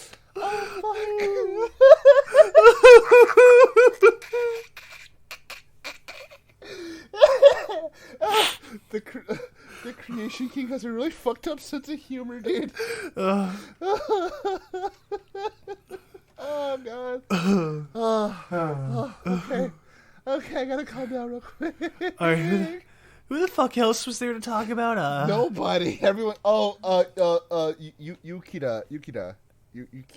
Okay. Oh yeah, her. Well, okay. There was the 3rd priest Bisham, who I didn't care for. She doesn't really do anything important. Isn't she still alive? She's just kind of there, honestly. Yeah, she's the only one who survives. Weirdly enough. She's just like evil villain woman. She's kind of similar to Bilgenia, where she's just here for whoever's the most powerful. But unlike Bilgenia, she's not a pathetic joke, and also she knows how to leverage her own wants and needs to actually succeed in her goals. Mm-hmm. So, but other than that, she doesn't really do anything. And now let's see. Well, I guess there's, ostensibly speaking, our big bad, the Prime Minister, who is just the sleaziest motherfucker you can imagine. He is just... You could have just said Prime Minister. We haven't understood. I mean, true. That is true. Donami, I guess. He is... Yeah. Yes, Donami, who... It took me so long to realize where I recognized him from. He was the sleazy painter dude from Drive. He's been in a lot of shit that we've seen, to be honest. Yeah. To be fair, there were a lot of actors in this show who I was surprised to recognize from some things. Like Aoi's father was Mephiles in Shin Ultraman. Actually, speaking of that, Kotaro was in Shin Ultraman. Yeah, he too, was. now that I think about but it. where's Mr. Titan? What? Where was Mr. Titan? What? Where's Ultra 7? He's not in that. Wait, Titan's not in Ultraman. What the fuck are you talking about? I said no. I just said where's Ultra 7. I didn't say he was in it. He's in the sequel. Oh, okay. He's in Black RX Sun too. Black Sun RX. Oh my god, I can't. That sounds so bad. Actually, that sounds like such a bad title. But yeah, I mean, look, the Prime Minister, he's so one note, but I feel like, kind of like I can't remember his name now. The main bad guy from Revice with the black. Oh yeah, he's so overtly. Oh my god, yeah, Akaishi. Yeah, Akaishi. He's very. He's just such. He's so overtly evil that I'm like, okay, I'm kind of with it. He was. Yeah. He was really entertaining, and I liked his younger self too for being even more of a pathetic joke too. I love, like, all of this starts because they kidnapped him and they treat him like a joke, basically, and that completely fucks mutant society for 50 years, like you do. I not to get into the politics stuff a little early, although we're on the verge of doing it anyways. I keep seeing people say that he's meant to be like a dig on Shinzo Abe, but like, no, He didn't try to make people fuck. not really. I mean, other than the fact that he's a corrupt politician, which, I mean, name one politician in the last 50 years who isn't corrupt. Exactly. So, Yeah, I was gonna say I didn't see any like parallels to any of the politicians that we would say. I think he's just a parallel for Or, like, just people in politics that in general. seat of power. Yeah, I mean, yeah, like, he's that guy. I guess I could see a little bit of, like, Trump in the sense that he's, like, a cartoonishly, like, he's just fucking around as the leader. He is just here for the yucks. He just is not taking the job seriously at all. Mm-hmm. Which, you know, for better or for worse, is good. But other than that, I mean, even then, that's the most I could say. That's the most comparison to a real politician that I can think of, is that he's just kind of fucking around as prime minister. But even then, don't you think it's? I mean, then again, I guess it's just because I'm thinking of timing wise. I think it's a little too late to do that kind of parallel. Oh no, absolutely, it it is way beyond when it would have been relevant. I mean, even if it was Abe, it would have been way too late because he was already out of office by the time the show was already started. dead. Yeah, because like Well, he was already. Well, nobody knew he was going to be dead by the time the show aired. To be fair, that is true. Because like I believe fucking Flintstones ass gun. Oh my god, it still makes me I laugh. want to say like this whole thing started production around like 2018, 2019, I think, right? So this was like a little early, but yeah. I don't wanna know because they announced it Yeah. 2021, and with this production level, I would assume it probably wasn't like it was probably at least more than a year. But also, the show is pretty clearly stated to be set like right now, so I think they had an idea that it was going to be coming out like right now. So either that was really good time management and production schedule, or it had a pretty short production life. Yeah. Again, I feel like I think the prime minister was just like it was just a dig at politics in general. Because then you see like his cabinet and everything, and it's like, all right, this is just a dig at that. His cabinet, which contains Sonozaki Ryubei, I know. I saw him and I was like, God damn it, dude! I saw him in the first episode. Is that Ryubei? Is that Terror? And I couldn't tell if it was him up until the last episode when he finally says something. Still alive. I was surprised, honestly. Yeah, I mean that's good. He's got to be on the heaven. I was about to say, like, Terror, don't you have some tech to go play with Orb or something? Or no, fucking... Gee. Fucking dork. Same shit, Jay. All Ultramans look the same. Racist. Yes. That's a violation of ultra law. Speaking of racist. Okay, so actually before that, let's talk about the... Wait, what about Yukari, basically the girlfriend of everyone? To be fair, as much as it's weird, she was such a big part of the flashbacks up to a point where she just dies, and then they kind of just forget about her and say, "Oh yeah, she was a spy." That's about it. That was kind of weird, I will admit. Well, one guy says that she was a spy, and then we never get any evidence to support that. So yeah. Right. Well, no, it was a no. It was a Bill. Donami. Donami. Yeah. Yeah. I was about to say Bill Jr. Yeah, the big bad who specifically has motive to fuck with Nobuhiko and presents no evidence to support his claim. Yeah. Well, that's how you know it's true. Fair, you know what? Fair enough.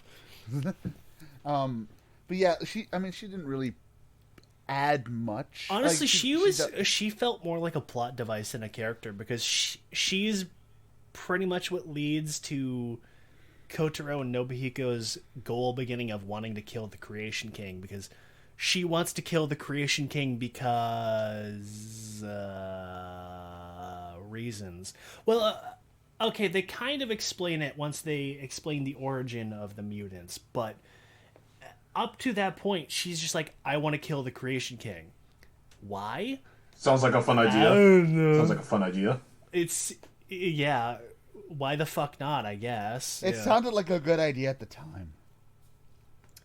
Pretty but again, much. it's weird because again, it felt like they were setting her up to be a bigger deal. And honestly, before they revealed that she's dead, I thought she was going to show up towards the end. No, I thought she was going to be like Always Mom or something like that. Yeah, same here. I thought like, oh, that's what they were gonna do too. I thought they were gonna either. Honestly, I was half expecting them to be like, oh, she's Kotaro's daughter or something like that. I thought they were gonna do. They were gonna pull that old card or something. Honestly, no. I was gonna say I was thinking they were gonna pull the fucking Shadow Moon card. Like, oh, Shadow Moon's your daddy. You know what? That would have been a nice subversion, but it still would have been overdone trope. Oh no, 100%. But that's what I thought they were going for. So besides that, you know what? Let's talk about the aesthetic and the music stuff before we get into it, because I feel like we have to get everything out of the way before we get into that. Suits are fucking great. This show looks fucking amazing, and it's great, and I love it. You could tell. Yeah, you could tell. Fuck, why am I blanking on his name? Oh, it's Higuchi and Taguchi. Taguchi, yeah, that's... I wanted to say Taguchi. It was like, no, that doesn't sound right. You could really tell Taguchi was able to cut loose with an actual budget here, because his designs feel really refined. They were really... The organic nature of the designs are really amped up. Granted, they kind of do half-ass it with a lot of the... like the background mutants, which is fine. I mean, obviously you can't have high budget costumes for every single character. But Black Sun and Shadow Moon look great. I like that they have their Grasshopper Man forms actually relevant, other than just like giving you a seizure every episode. I will say it's kind of noticeable that the design philosophy changes a little bit, because you look at the Spider-Man in the first episode, and he's like he feels like he's a mutant because you can still see remnants of his human self, where he's like, you can still see the hair and a little bit of the ears and the face, where you can tell like part of his face, like normal human face, split open to form the spider face. And then the rest of the mutants are kind of just like, oh, there's an animal head growing out of a human body. And I think with like one or two exceptions, like the Bat mutant, where he's got like the shredded human face skin hanging around his neck. That's about it. That's about really all you get, and the rest are just animal head on body. And I'm not sure why they changed that. I guess it was a budget thing, but either way, it still looks really good. I really liked all of the mutant designs. I really liked. There was a lot of really out there designs too, like what was the scientist again? He was like it was Nomi, which what the hell is that again? Let's see, because there was Anomalcaris, there was Komori Bat, and then also there was Kujira, I believe. So the whale, yeah. There was a monkey. Whale looked really good, despite being, a giant paper mache whale head on a normal business suit. It was amazing. It was good. I really liked their version of Whale, where Whale was kind of like a one and done thing, but he was memorable because you have the peaceful Kaijin, and I liked how they handled him here too, where he's kind of like he's down a little down on his luck, and he's just like, he doesn't really want to be a tool of Golgom, but he has to further his life, and he's kind of like, you know what? I'm done sucking up to the man, and he teams up with Kotaro, and I like that. I liked his little mini character arc there, and I like that he stuck around for the whole show. Some of the designs are a little sketchy. Like I always design her praying mantis design looks a little weird. I'm not a big fan of the color palette they used. I liked it when she first shows up, where it's like a full white costume. That looked really good. But then they switched it out for like a grayish silver. I felt like it was like lavender, kind of lavender at some points. Or I think that's kind of what the like the Candy Toy Soto figure is actually kind of gunning for. It's like silver gray slash lavenderish, I think. So yeah, it's like a... God, there's a specific name for that color. It's that kind of... it's that kind of platinum-y look to it, where it's got that pearlescent metallic, what's the word? Like electrolyzed kind of sheen to it with the silver, where it's kind of got that purpley metallic look to it. Yeah. And the suit definitely looks better than the toy, because the toy is just like, it's just fucking purple. It's purple, and also they didn't color the friggin' mouth, and it looks really distracting. But her suit, I'm not a big fan of the color palette. I get they were going for where she's kind of an in-between Shadow Moon and Black, so Black is obviously black, Shadow Moon is white, so she's kind of like a gray silver, which I get that. Her belt looks like shit. I get it, but I don't know, it just doesn't really look that good with the color palette. And again, like I said, her belt looks like shit. Oh my god, why the fuck did they give her a belt? Why the fuck was, like, nothing changed about her design? Why the fuck did they give her a belt and then have her henshin, and then she looks no fucking different? Like dude, I thought I missed something. Okay, so like, again, when they first show her off, she's got that like white pinkish look to her, where she's kind of like that freshly molted bug look to her.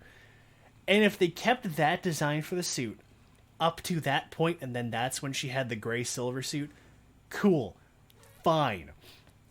But what the fuck was giving her a belt that looks fucking nothing like the other two belts, and doesn't really fit her aesthetic at all, and having her do the henshin pose and everything, and then have it do fucking nothing? She doesn't even get a power boost. She's still exactly as powerful as she was before. Like, I don't get it. What the fuck were they thinking? Dude, like I said, I thought I legitimately missed something when I was watching the show, where it's like, where did this come from? Why are we doing this? I saw somebody I saw a mild spoiler of somebody saying, oh, when she does the henshin pose. I'm like, oh, so I guess she does Black's pose at one point as like a symbolic thing. No, she just literally gets a belt and henshins. Does that mean any kaijin can do that? See, I guess. See, the question I had was this. Because, like, considering Black Sun and Shadow Moon, they have the belt mainly because, well, I mean, they were experimented on, frankly. But, like, I think in this case, like, you already saw, the plans for the belts that were drawn up. But for this one, this came out of nowhere. Dude. Yeah, exactly, because, like, because when I originally was watching it, I thought, oh, they had those specific stones, the king stones, implanted into them, and that is what gave them those belts. That's what gave them that extra bit of, like, extra power. Except it wasn't, because they're just carrying around the king stones loose, like they're fucking dice. Well, they actually had to pull them out of each other a couple times. That is true. Okay, I did forget that they did literally pull it out of them, but like, it's weird. It's still weird. It's weird because, like, in the original, the Kingstones were a big fucking deal, where it's like, if this comes out, they're dead, and there's no coming back. Like, if the Kingstone gets damaged, you're fucked. You're gone. You can't. You're a corpse now. But and see, that's the thing. Like with Aoi, fucking Belgenio he just put in a regular ass stone. Like, it was just a regular fucking stone that any other kaijin had. Yeah, that was like the weird thing too. Is that, like, okay, so kaijin, so mutants are born from other mutants. It's like X-Men, where people just become mutants. It's part of DNA, and it just manifests. But then also you can create mutants by using special mutant stones, which they never explain where they come from, and which turns people also into mutants. But from what I understood, those were synthesized. Everything that is with mutants, including the stones, were all man-made and synthesized. I mean, yeah, that part is true, but then it's like, because there's the implication where when Belgenia turns Aoi into a mutant, because, and I can't believe we skipped over him because I wanted to bitch about this character.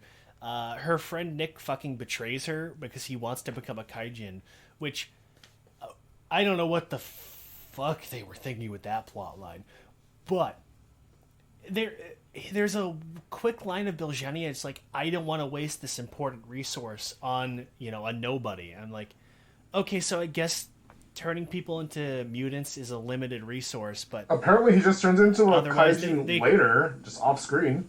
He becomes a fucking mutant later, even though by all accounts he should be turning into a fucking corpse because he, betrayed everybody and is completely responsible for every bad thing that happened in the second half of the show. Because he was a greedy fucker who betrayed one of the main characters. And no, but he said sorry. Like he casually said, "I'm sorry." He said sorry. Yeah, he said it in English. It's fine. I hated Trust me, that he's a so shit much. character. He's a shit character. He's no Oliver Johnson. Unfortunately, too, because it's his son, which... Okay. Look, this is another moment of me not meaning to be offensive, but... Oh, God. When I first saw the cast, and I saw that these two characters, and they... Again, not to be racist, they looked very similar. Their actors looked very similar.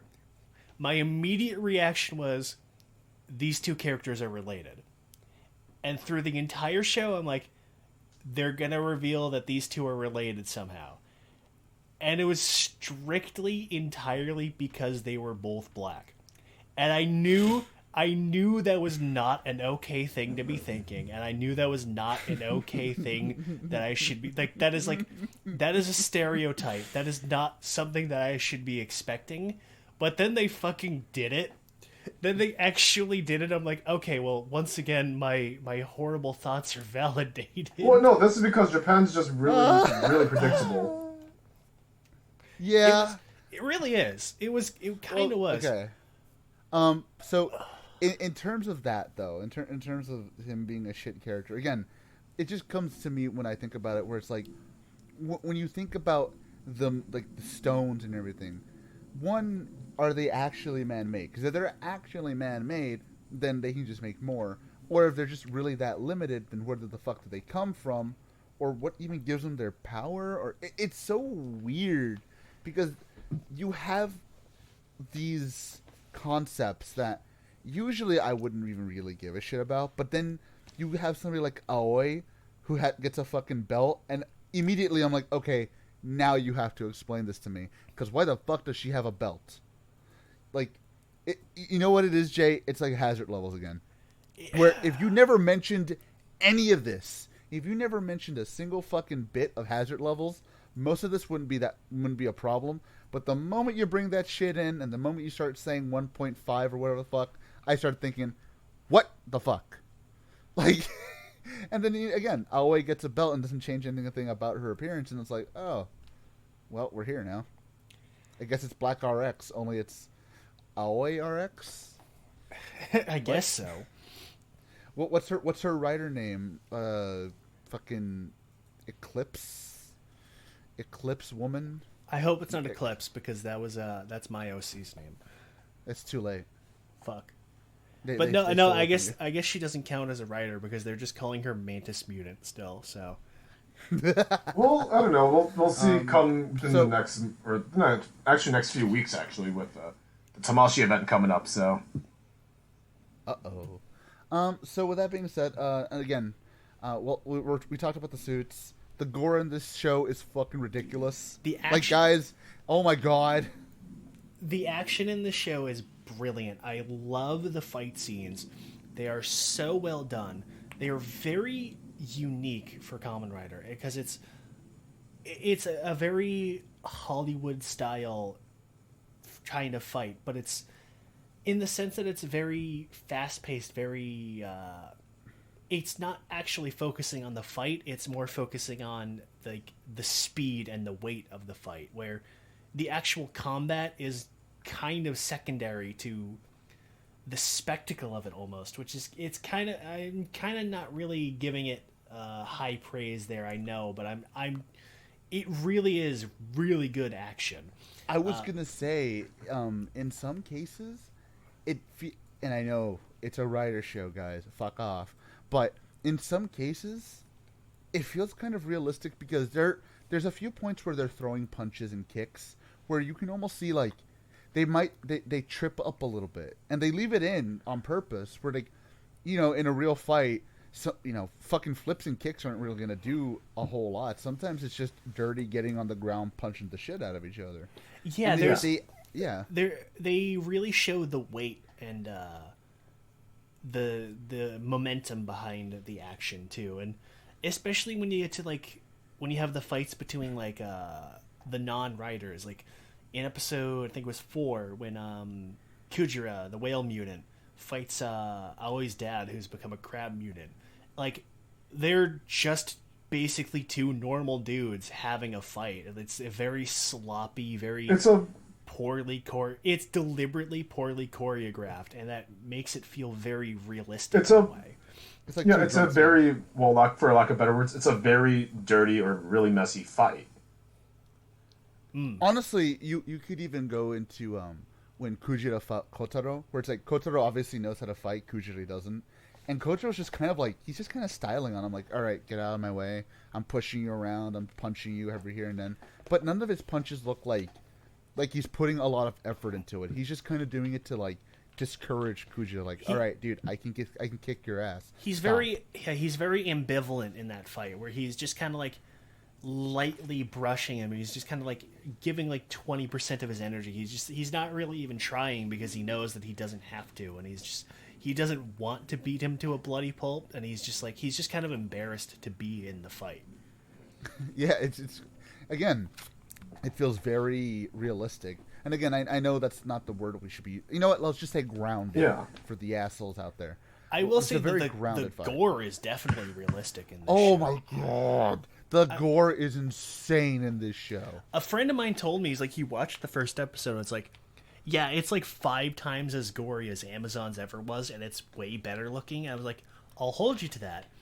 And yeah, I'd say it's about 5 times as gory as Amazon was. And honestly, dude, my favorite death scene, and I know this is gonna be weird, my favorite death scene was the Prime Minister's, because holy shit, that was just gross. I liked his death, but the scene itself was a little too goofy. Yeah. Oh no, it was. I think it was just like how gruesome. Because, like, it wasn't a clean decapitation. It was, like, from, like, the chin, like, was ripped off and everything. I was like, ugh, that's so fucked. I loved it. I really liked the variety in the gore, too. And the fact that it is 99% practical effects it makes it that much more enjoyable. And you can feel kind of the viscera to it. Like, in the first episode, when Kotaro disembowels the Spider-Man. Oh, Jesus. And then decapitates him. And, like, you can tell this is, like, all real props because it's, like, you can see it, like, moving with every little tiny vibration. And you can see the blood splattering. And you can tell it's real fake blood. And, like, you can see... plenty of decapitations. And, like, you can see the fake head. Like, you can see that swaying with the wind and everything. Like, it looks real. And that's what I like, too, is that, like, even when they CGI stuff, like, obviously they can't show somebody getting fucking bisected because you can't do that with a normal person. Even when they CGI it in, all, like, the blood and everything else is still realistic. And I love that they don't use fake blood. They use real fake blood. It's an actual prop and it's not CG. Because that means that when blood sprays everywhere and you come back to the scene later, that blood is still there and it's identical. And there's that weight that makes it feel realistic. Honestly, dude, my favorite point, and this is kind of going against, realistic. My favorite point of just brutality in this entire show was at the end where Kotaro is pinned to the wall. Shadow Moon punches the fuck out of him, and he actually turns on the sword to the wall. He doesn't fall down. He's stuck on the wall sideways. That was really good. Yeah. Like, there's something about that. Like, it's not really realistic, but it's gross, it's gruesome, and it's like, oh god, like you felt that fucking punch. I was like, oh, that's fucking. Like, you know what actually? Reminds me of? It reminds me of, like, basically, it kind of reminds me of Amemiya's, like, effects, kind of. like if anything, like a lot of the yeah. fights reminded me, like I was watching, like especially like a Shin Zeto or even J, or like those fights, those effects, like back then when those effects were more or less practical. And I think that's really got to say something about Shinji Higuchi's like use of the effects, since I know that Kiyotaka Taguchi, who's known for doing effects on Ultraman, and then Shinji Higuchi, who worked on, I believe, like Shin Godzilla, I want to say Shin Ultraman, and also, well, he's also well known for like the Gamera trilogy. Like, he's basically like a golden age Tokusatsu veteran. Directed Ultraman, I believe. Yeah. Yeah.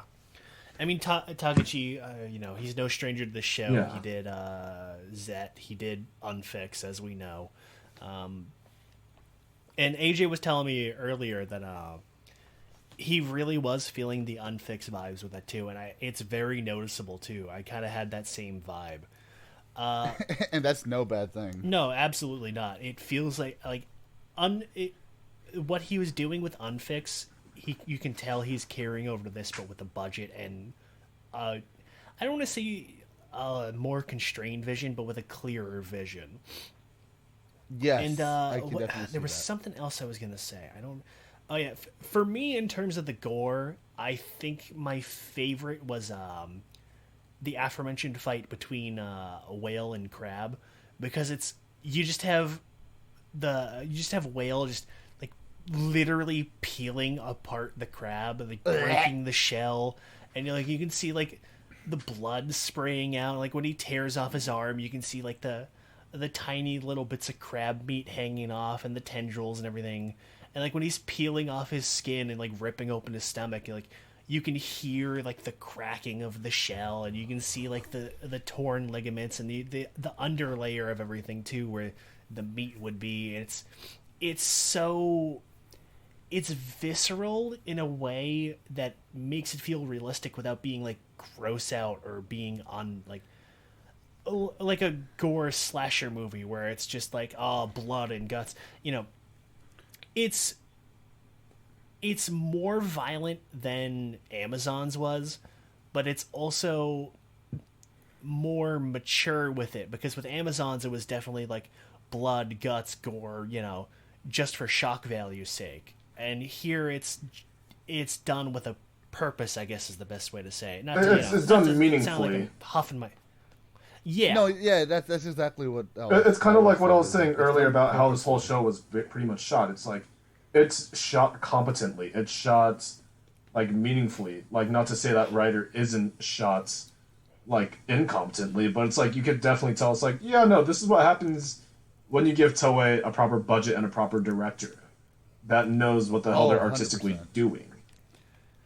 Oh, yeah. To go on to our last thing before we get to the thing, music in the show. Honestly, dude, I love all the music in this show. This show had some really good fucking music. Like, really. You know what? I would not be surprised if some of the musical direction was also taken by, I believe his name is Taguchi, right? Because I could very much hear, like, not from the same composer, but I was just like, there's some things here where I could still feel the Unfix vibes. Where I was like, maybe he had a bit more pull on this project than I thought he did. Possibly, yeah. The soundtrack was really different in a lot of places too, and I liked the use of a lot of similar leitmotifs with the music. I thought I was keeping that those consistent elements was really good, and it But obviously, I'm not a music guy, so as always, I don't really have anything else more to say than that. So, like I said, music to me was fucking great. I love the ending theme. I love the intro theme, as short as it is. Taguchi, get that fucking last episode of Unfixed done. I know you have it in your editing timeline, you son of a bitch. Get on that. So, Chad. Yeah. Is that it? So I don't know. You just say that. Yeah, I'm just the music though. I'm just like, it took me a moment just to like kind of blinked out for a moment. It's like, yeah, no, the music though, it was really good. Did you see the Sunrise by Cho Gakse? Very good song. Again, really hitting that All American Rejects vibes. It does, and it pisses me off because the moment you mention that, I can't unhear it. What? How can And you it's say like, something God so damn. controversial and yet so great? The thing is, Chad. Yeah, you know what really, yeah, No, hold up. You know what pissed me Yeah. off, Chad? You know what really pissed me off? I put that song. I'm not showing this to anybody because I'm too ashamed to. I put that song over one of those Bionicle commercials. And it fit so fucking well. I got mad. I literally alt F4'd out of the fucking program and left my house. So I was like, I'm so mad about this. I was like, I'm done with this entire fucking bullshit. I've had You're all projects gay. like that too. No, yeah, it definitely has that mid 2000s emo scene kid rock vibe to it, which is absolutely not a problem. I fucking adore it. I Of course really you do. listen. I do not hide my personality in that way. Okay, we all. For your corn CDs. I don't listen to Korn. I have some taste. Okay, no, you know what? That's not fair. Korn has a lot of good songs. I've just never been a big fan of them. Anyways, yes, I am a goth hoe. I still listen to fucking emo rock because I'm, Motherfucker Anyways. out here listening to Plain White Tees. no, I have better taste than that. Come on. Look, man, the one Plain White Tees fan's gonna come after you, and that's their singer. I always say it, but if he's the one guy, we get an email from. Once him. they get to you, they won't be the plain white tees anymore. They're going to be the stained white tees. But yeah, Yes. I really did like the ending song, although I'll fully admit it took like an episode or two for it to really kind of hook me into it. Like the first time I heard it, I'm like, yeah, I'm alright. Not all wholly fully sold on it. But then episode 2, listening to it again, I'm like, alright, yeah, I really like this. Well, so guys, we have officially hit the 2-hour mark, which means it's time. Which means if you guys don't want to hear our thoughts on the not subtle at fucking all overtones on this show, please leave now, because you're going to probably think we're fucking lunatics, because this show made me think I was a lunatic. Abandon all hope, ye who enter here. Jokes aside, what is the socio-political bullshit that the show's going on? Guys, look, the show starts off with an entire protest saying, Kaiju Lives Matter. What the fuck do you think? Right? So, yes, go for it. This show is one of the most horribly, uncomfortably tone-deaf political commentaries I have seen in quite some time. God, yes it is. It is simultaneously horribly unsubtle and horribly tone deaf. It incorporates it is going 5 different directions simultaneously. None of them are handled well. None of them are coherent. All of them are contradictory. To start off with, arguably the biggest thing first. Guys, look, again, as we said, it's not subtle. There is, in the last episode, there is not even an illusion. It's a full-on reenactment of the George Floyd case. I'm not even Yeah. joking. It is it sounds like a shitpost. It God. sounds like something you would say as a To shock joke. people. To Yes. shock people. To like make fun of the show's tone deaf, offensive portrayal of minorities in real life like movements by saying, "Oh, haha, man, it sounds like a Raimi post. It sounds like you make up like offensive shit about material that doesn't actually exist just to see what you can get away with posting." But it's And guys, real. if you don't believe us, I will actually post an Imgur image for you guys. You know what? To see. be honest, I don't It is. I don't oh my even think God. people need to see that image. It's already been circulated pretty much everywhere, frankly. like is- I'll say it like this. You know, Jay and I, and to an extent, Phil and Chad, we make jokes. We have our funs. We have our yucks.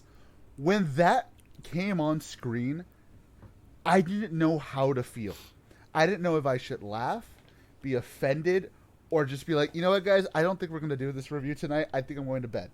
because I didn't know what to fucking say to it. It caught me off so fucking off guard that I was like, wow, you guys really went there. Oh shit. I saw it completely blind. I did not know what was going to happen. Like again, we kind of expected a lot of this when the first kind of previews came out and we saw the Kaijin Lives Matter posters. Like, that was one of those things that, like, they're going to do a comparison to this. They're going to make that. They're going to do that. I did not expect them to literally, actually just do it shot for shot, completely unironically and unashamedly. And it is... I legitimately did not believe that it was actually happening. Okay, let me break this down. Okay. So just to get this out of the way, obviously, much like with the X-Men, the mutants are representing the minority du jour. They do not represent... They represent no minorities. They represent every minorities. Mm-hmm. They... Predominantly, obviously, it is meant to be a racial thing. They are meant to be... I don't want to necessarily lump it to say they're all meant to represent black people. Obviously, there's a wider variety where there's a little bit of... Because when we see the mutant shantytown, we see a little bit of Korean, we see a little bit of some... I forget exactly. We see a little bit... tiny. Basically, they're meant to represent every minority. Well, I was going to say, Jay, just to cut in real quick, that's the weirdest part about this political statement with this show, is that it's hard to get a grasp of who it really wants to speak to. Because, again, on some levels, it's talking about the Black Lives Matter movement and all that stuff that happened with that. On other levels, it's talking about the immigration movement and all that stuff that happened with that. And then, there's a little bit of Japanese politics in there, which we can't speak on because we're not there, and it comes at it at so many different levels that the message almost gets a little confused, and you're thinking, are you for this or are you against this? That's exactly it. And that's, again, it's the same problem that we have with fucking X-Men, where you're trying to use this specific group to represent every single possible minority. So you have multiple contradictory elements. You have them representing, obviously, Black Lives Matter, which, okay, sure, fine. But then you have them representing immigrants at the same time. So it's like, so you're racist to them, but you also want them out of the country. There's like an immigrant, there's like a what's the refugee kind of thing. Mm-hmm. But then also there's a little bit like LGBT stuff, like, oh, they're, they did know that, yes. They kind of treat them as being like, oh, a mutant and a normal person can't be in a relationship. That's against that's bad, Obviously, see, yeah, and that's why I brought up, in a joking manner, of course, but that's why I brought up Shunsuke, Aoi's friend, where it's like, we make jokes about it, but the way they spoke of it, it's like, is he supposed to be LGBT? Is he supposed to be gay? Or is it just the character? Because literally, I don't feel like anything in this show was done, by accident in that sense. Where I'm like, is that what that's saying? Or is it something else entirely? Because, like, it feels like, again, it's confused. And, again, like Jay said, it's trying to represent everybody. But then, in that sense, it's almost trying to offend everybody at the same time, and it's like, what are we going with here? And there are two-pronged problems with this metaphor of using mutants as your minority. Again, much like X-Men, your entire metaphor falls apart when the group you're trying to present as being oppressed are a bunch of fucking superpowered psychopaths who could easily kill like a dozen humans without blinking, and frequently and repeatedly fly into violent psychotic rages at even the slightest inconvenience, which, I mean, let's be real here. The fact that you're presenting your minority groups as having hair trigger tempers and resulting in creating riots and attacking, Yep. attacking people who may even be on their side, may not even be just unfortunate, They're just gone to crossfire. in the crossfire. Just flying into psychotic rages because of, like that doesn't make them look good. Even if superpowers or not, having your minority group turn into frothing violent rages at the drop of a hat.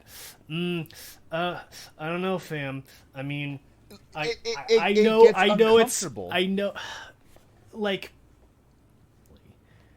yeah, you're trying to show this in a positive light, but again, that's the fucking weirdest problem. Besides the fact that, again, they're showing minorities immediately like going off the deep end, and again, at the beginning they're not doing that so much, but then towards the end they're doing it more and more. Well, the thing is that they kind of do it in that first protest there, where they have the one dude, he flips out and he starts throwing hands with the guy, and that leads to him transforming, and that kind of starts a big deal. And I get it. I get the metaphor they go there, where they have the cop, they see the dude freak out and become a mutant, and then he's like, stand down, and then he starts shooting him anyways.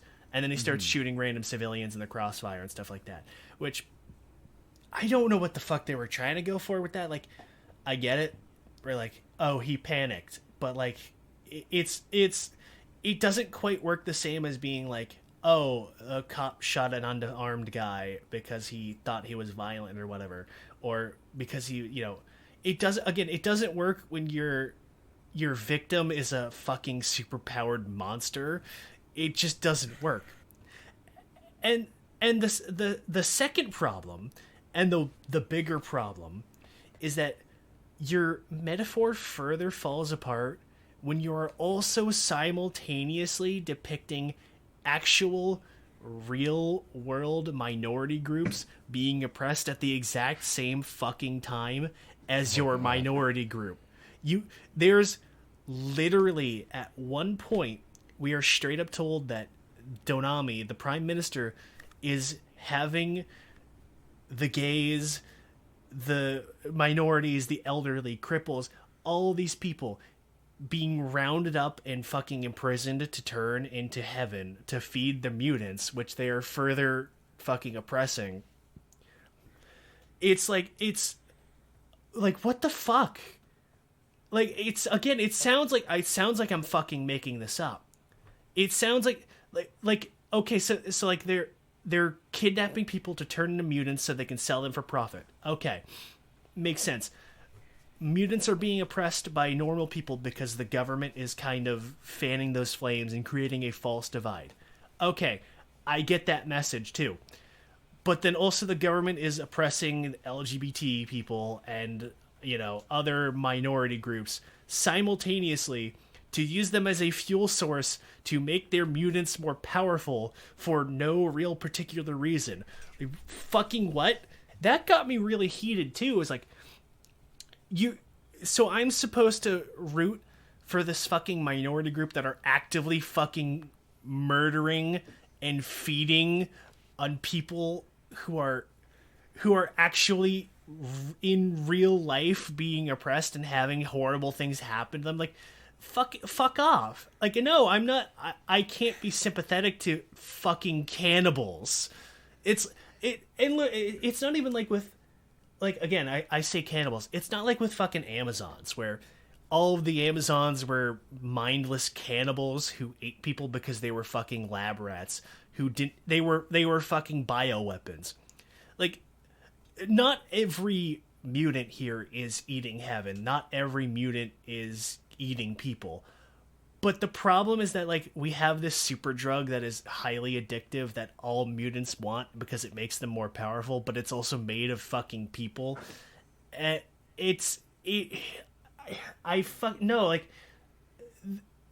as an existence, and the fact that it's not like a secret thing. It's like, oh, basically, like, most mutants kind of know about heaven. It's like, it completely destroys any at all sympathy that I have for these people, because it's taking, I hate to use myself because you know that I never do this. It makes me feel just kind of disgusted that I am supposed to root for this group that are actively benefiting from my own person, like my own group, my own demographic being fucking. I almost don't want to say exterminated, but like being fucking preyed upon for their benefit. Like I cannot. It is impossible. It is impossible for me to take any sympathy with the majority of mutant kind because of this. Like on an individual level, like as I've said, I can sympathize with Kotaro. I can sympathize with Nobuhiko. I can sympathize with Aoi. I can sympathize with fucking Whale because he's cool. But like on an overall level, like I can't because you've completely destroyed any sympathy or likability because of these actions. We'll see. There's two things on that though. Like for me, at least, for one, at least in advocation of the devil, and I know I'm doing this. At least they mention that heaven is not readily available to those on the lower classes, like Shunsuke. He didn't even know what the fuck that was until he got it. So at least there, I'm all right. But then you have the higher ups doing that, which I guess that's also a message in some weird way. The higher ups profiting off of the minorities, which I mean, hey, that's pretty red pilled on me. Yeah. The rich elite feeding on babies and satanic pedo cults. We've all heard it. Well, so. No, not that. I'm saying it's you know what? I'm surprised they didn't go that I was going to say but... it's less literally eating and more let's use these minority groups to push our numbers up because hey, they would vote for us. You know what I mean? That kind of thing. No, I understand it from that regard too, but it's just like and secondly, this is the one that really got me. This whole thing even further falls apart because whether the show wants to admit it or not, your minority group was man-made. I'm sorry, and I know that's a very little thing to go after, but they're human-made creatures. Like, it's like the Amazons. Like, I almost can't feel bad about the Amazons because at the end of the day, Amazons weren't people. So it's like, does that mean the Kaijins aren't people then too? Well, it's weird. You know what I mean? Like it gets muddy when you bring in the fact that they're man-made. It really does, but I think it's at least because they unlike with Amazons, they actually flesh that out and elaborate it on present more details where it's like, okay, once that Kaijin DNA entered the gene pool, like it kind of just pops up here and there. So like, a normal person could give birth to a mutant. Just because your parents are mutants doesn't mean you are. Just because your parents are humans doesn't mean you can't be a mutant. Again, like I get that, but at the same time, it's like, so ultimately, yeah, you're a fucking descendant of a bioweapon. It's kind of like with Amazons where it's Shihiro. And I'll at least give them the credit in that like. Most mutants, even like the artificial ones, used to be normal people and are still, for the most part, normal people. I mean, the few exceptions we have, of course, are Aoi's dad, who obviously had his mind fucked with and became a weird crab dude. And most of Golgom's mooks, who are, clearly normal dudes turned into weapons to sell because, again, they're fucking rounding people up to create I glossed over the fucking mutant black market they have. You mentioned it a little bit that they're being sold into like whatever they want. I mean, shit, he says like sex dolls, military weapons, hitmen, bodyguards. They're sold into whatever the fuck they feel like. Yeah. Again, we're getting let's be honest, we're getting into the muck here, and we have to when it comes to a show like this because, as you said before. And I know this is not what they were going for, but it does feel a little bit. I mean, again, I can sympathize with Jay because I'm on the same level on him at that point, where it's like, it does feel rather offensive when, again, your main power source is also a let's just say the word that everyone uses, a marginalized minority group helping a marginalized minority group that we're supposed to feel bad for, but then they're also, when they learn about what heaven is either way, are okay with it. It's weird, man. It's so fucking weird because with the way they wrote it, you basically can't win. Like, no one's gonna be happy here. And even it's not even just with like the mutants. It's like all of the politics. Nobody is going to be happy with this. Like a lot of the stuff with like Donami, where he's basically a corrupt sleaze who's just, who's committing these atrocities for personal profit. We find out about his grandfather there, who created the Kaijin for weapons purposes to sell. And then there's that kind of at the end with the new prime minister, who shifts tactics from almost horribly tone deafly. They've just completely tossed out the moral and just made it real life politics, where he's trying to rearm Japan's military, and it's become about kicking the foreigners out. And like, I see where they're going with too, where it's like, oh, a lot of this is an artificial divide set up by the elites to keep the lower, the dregs of society distracted. But they don't really touch on that. Like, it's brought up early on, and then it's like that never actually becomes relevant to the plot. I mean, shit, fucking, like, let's call it what it was. Aoi literally looks at the audience at a certain point, telling you, yes, this is what's going on, you dumb motherfucker. This is what we're saying. Does it make sense? Do you get it? Do you get it? I briefly touched upon that when I was complaining about her horrible English during that scene. But in the last episode, when she she breaks the lid open on the secrets of the Golgam and everything. She's like, yeah, mutants are bioweapons created by the Japanese government. We're all horrible people. She literally, no joke, without any irony, basically looks straight at the audience and is like, hey, you there watching this, you're laughing. You think this is a joke. This isn't a joke. This is all real.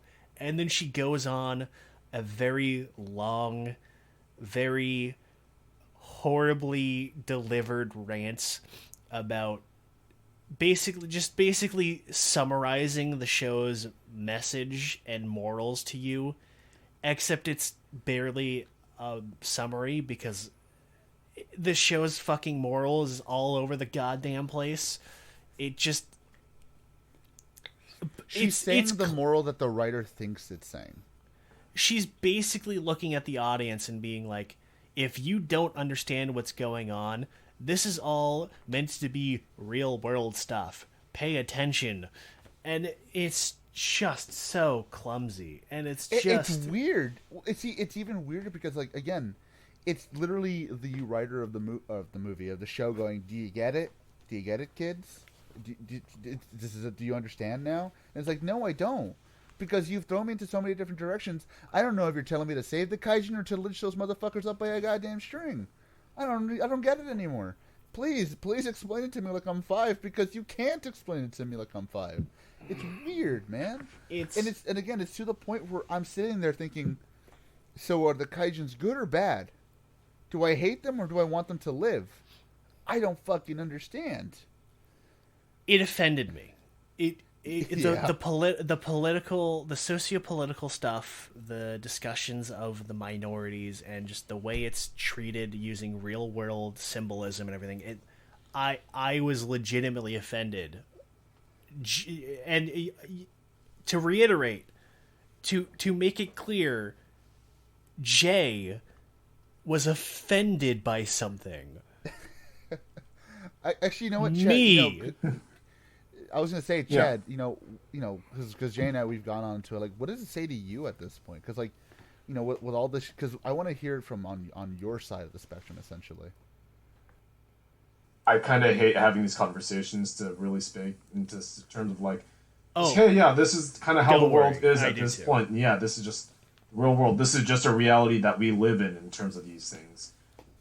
And personally, it's kind of interesting, mainly because it kind of, like, the thing that I've been reflecting most on throughout this whole series is definitely, well, one, I was deeply uncomfortable after watching episode 1. And just, like, also seeing the initial reactions on Twitter and, like, Instagram, people saying, like, oh yeah, no, like, this is kind of what's going on. No one really saw it coming. And to say the least, just like, okay, so we're kind of just going down this direction. Well, let's see how subtle this actually is. And then I get Jay's message on Discord saying, it's like, hey, yeah, by the way, this is about as subtle as we think it's going to be. In parentheses, not subtle at all. And it's like, oh, this is going to be an interesting one. And by the end of episode 1, no, I felt deeply uncomfortable, actually. It's like, oh, so this is the direction we're going in. And to be completely honest, just even after watching all of this, it's a show I feel very conflicted on. And I think, again, this is actually kind of a conversation that I may have had with, I think I had with AJ after, all you guys after the Futo PI review, but it was, initially someone had asked me a question of, like, what do you think about adult-oriented Kamen Rider works? And I think, well, it's pretty much to kind of reiterate how I answered that question. So, yeah, the thoughts on adult-oriented Kamen Rider content. I'm open to it if Toei is willing to tell more adult-oriented stories and portray them with adult themes. Not to say that gratuitous gore, drugs, sex, or commentary on the world is necessary, but if Toei/Kamen Rider has a story worth telling with an adult edge, by all means, I would love to watch it.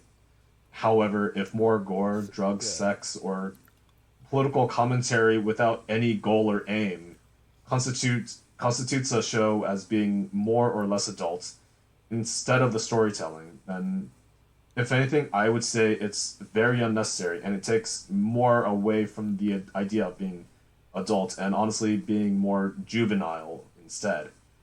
And then, another conversation I did have with, like, a friend that asked me about my own thoughts on Black Sun, basically, like,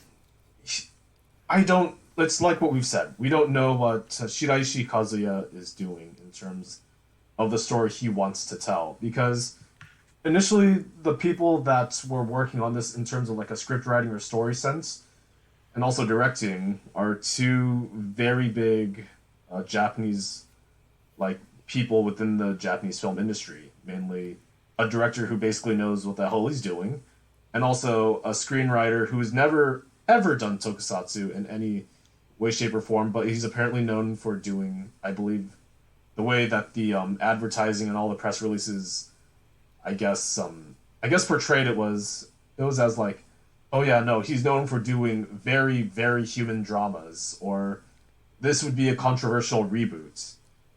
And the more I watched the show, I just kind of felt like, yeah, no, he kind of has no idea, because, like, it's all symbolism without a direct message. And I think that's really where Black Sun really trips up. It's because, yeah, there's shock value. Yeah, there are messages that we want to show here, but at the same time, if there's really no message, or, like, there's imagery without a clear message, then basically it's lost on deaf ears and blind eyes. It doesn't need, not everything needs to be a political statement, not everything needs to make it look like it's Mortal Kombat or a full-on or borderline porn video either. I mean, there are works that we can also definitely say that are kind of more juvenile. Say, for example, like Strega or Gun Caliber done by Garage Pro Hero TV. Like, watching that's just kind of its own different thing, but, like, that's mainly because you could see the director wanting to self-insert himself and also have his own commentary. Likewise with this world, it makes you wonder. And I know I'm kind of rambling on, but say, for example, like, history with the guy that wrote Gantz, you know? Pretty much you could tell that guy in that work, and also Inuyashiki, it's very much his ideals on the world and how he's processing it. When you say, like, an adult-oriented Kamen Rider story, it would be probably what would constitute as being an adult work, and that would be the realness of life. And I think while there are some aspects that this show nails down, which is interesting, it's just like sometimes I just kind of wonder, is this Japan's, I guess, take on American content and, I guess, drama, or is it that just them being very tone deaf? And because of that, very much like all of you, I felt very uncomfortable. I felt very, honestly, kind of offended. Or not kind of, I felt offended at the end of the day, and I'm not sure how to feel despite everything. But to say the least, that's kind of my take on this literal whole thing. Again, it's weird because the thing is, I don't think this is a show. I think no matter what political side, up, down, left, or right you are, I think this show just doesn't hit the mark with anybody. Because no, because again, it's one of those things where it's like, if you're like somebody on the right, this doesn't say, black people bad. If you're on the left, this doesn't say, minorities are, angels. Yeah. It doesn't say anything. It says everything and because of that, it says nothing. And it's like, yeah, that was exactly the same sentiment I had. Is that this is a show tailor-made for absolutely nobody in particular. It's nobody is going to feel strongly, at least in regards of the overall political commentary and discourse in the plot. Nobody is going to feel strongly one way or the other about anything. People who are left-leaning, heavy left-leaning even, aren't going to enjoy fucking computer. They're not going to enjoy it because it obviously, again, is horribly tone-deaf and co-ops, real-life symbolism and political movements for a kind of fictionalized take that doesn't handle them very well and does not treat it with any tact or care. Right-wing people are going to, not like it because at the same time, it's not doing a good job at. Let me rephrase that. It's simultaneously, not presenting their side in the right because it's still trying to push this kind of message about pro-immigration and all these kinds of X Lives Matter movements and everything, and it's also very heavily anti-government and very heavily anti what's the word, nationalist. It's very anti-nationalist too with the immigration elements. Mm-hmm. For that matter, Japanese fans and people who live in Japan aren't going to like it because it's all written from a very Western mindset and sensibilities. It's a lot of Japanese and Western politics written with a Western mindset, but distributed for a Japanese audience, and they're not going to like it because of that. And again, especially because it's a very anti-nationalist thing. It's a very, global homogenized culture that they're trying to, thing, which is a very hot topic for certain cultures and certain right-leaning right-leaning groups.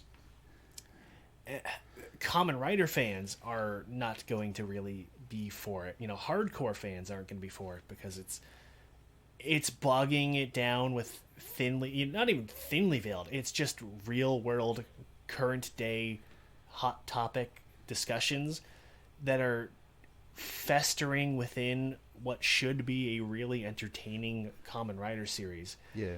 And at the end, and you know what? And at the very end of it all, the single most important demographic that this show had to cater to is it's not going to do well with the Brazilians because it's not a faithful recreation of Kamen Rider Black. I say that that one's framed as a joke, but I'm being serious, by the way. That's pretty accurate. That was your most important demographic, was the Brazilians, because they are huge fans of Kamen Rider Black, and I am pretty sure that they're not going to be happy with the show as soon as they're able to get it 5 years from now.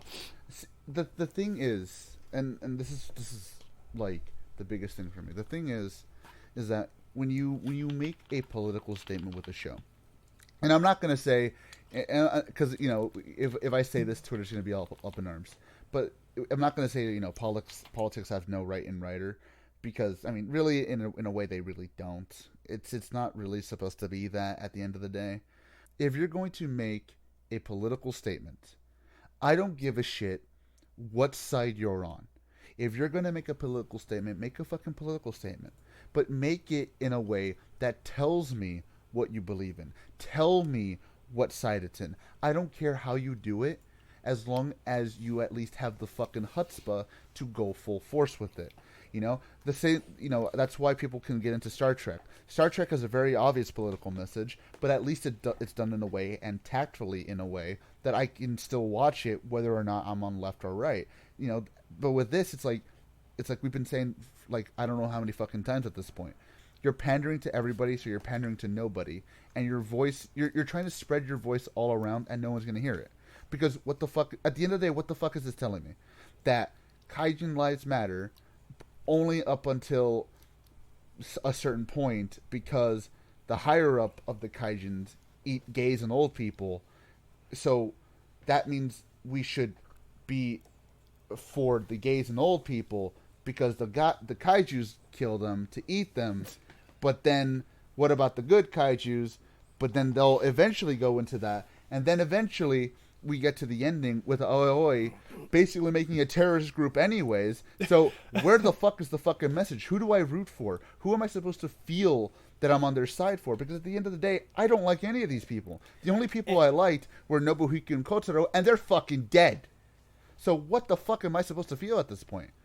Honestly, yeah, that's the kind of that's where it's just like it completely loses any coherence there at the end, where not only do they throw out the fictionalized attempt to marginalize, that they completely they throw the veil off, where it's now the protesters are talking about immigration, and now the prime ministers are talking about arming Japan's military, repealing the post-war acts and everything like that.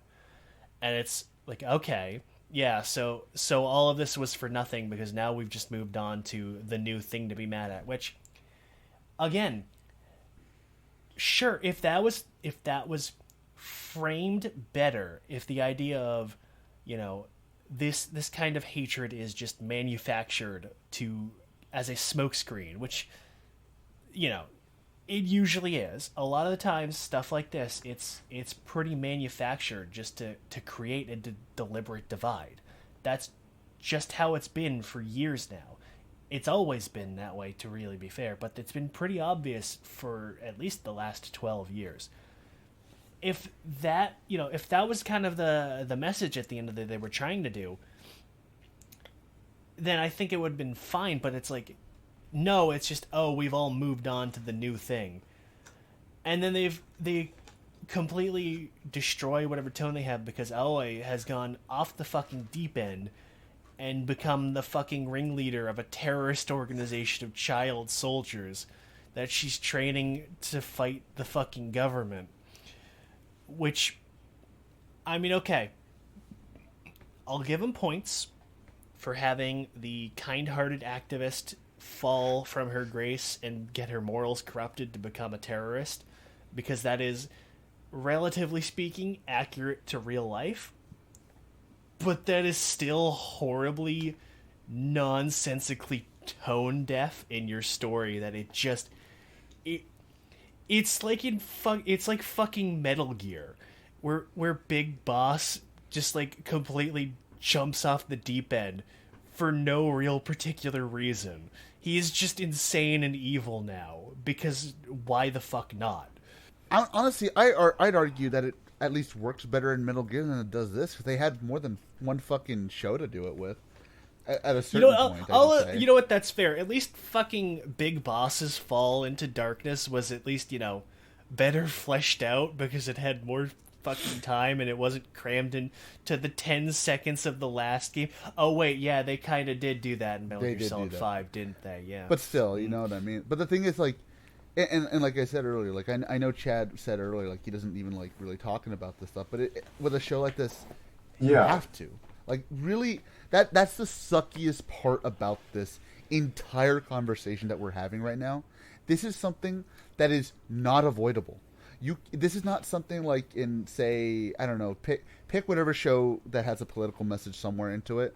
This is not something. You know what? Let me throw this out there. This is not something like Star Trek Next Generation where you can kind of ignore the obvious overtones. This is not like that. It's very fucking obvious what they're trying to do with this, and you can't escape it because it's intertwined into the plot. Because, let's be honest, if you took out the political stuff and left it with mostly, Kotaro and Nobuhiko and all this stuff, I think you could still have a really damn good show. But at the same time, then there would be obvious points missing, because then where would Aoi fit in? Where would Shunsuke fit in? Where would all this fit in? It's like, well, now we have to talk about it.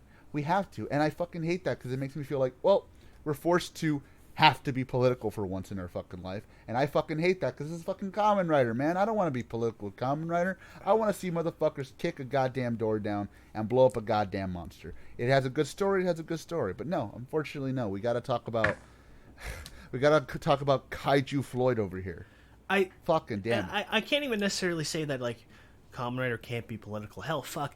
Even in the original manga, there's a lot of, like, anti-government sentiment because, like, it's straight up like, oh, Shocker is a byproduct of the horribly corrupt Japanese government. Like, sure, cool, you can do that. Like, that's fine. You can make that work, but you can see, that's the problem that I have when like people say, oh, X is too political, and then you get the smartass who's like, oh yeah, well, have you ever played Final Fantasy or Metal Gear Solid or shit like that, where it's like they completely misunderstand the point because either they're benefiting from it or they're just a clueless idiot.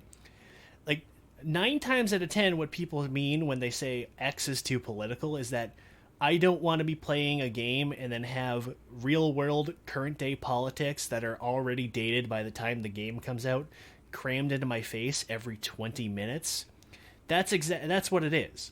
I don't want to hear another, take about fucking Trump or Biden or whoever the fuck is in charge for whatever country is in charge, whatever the current fucking thing is. I'm here to watch fucking dudes in bug costumes beat the shit out of each other.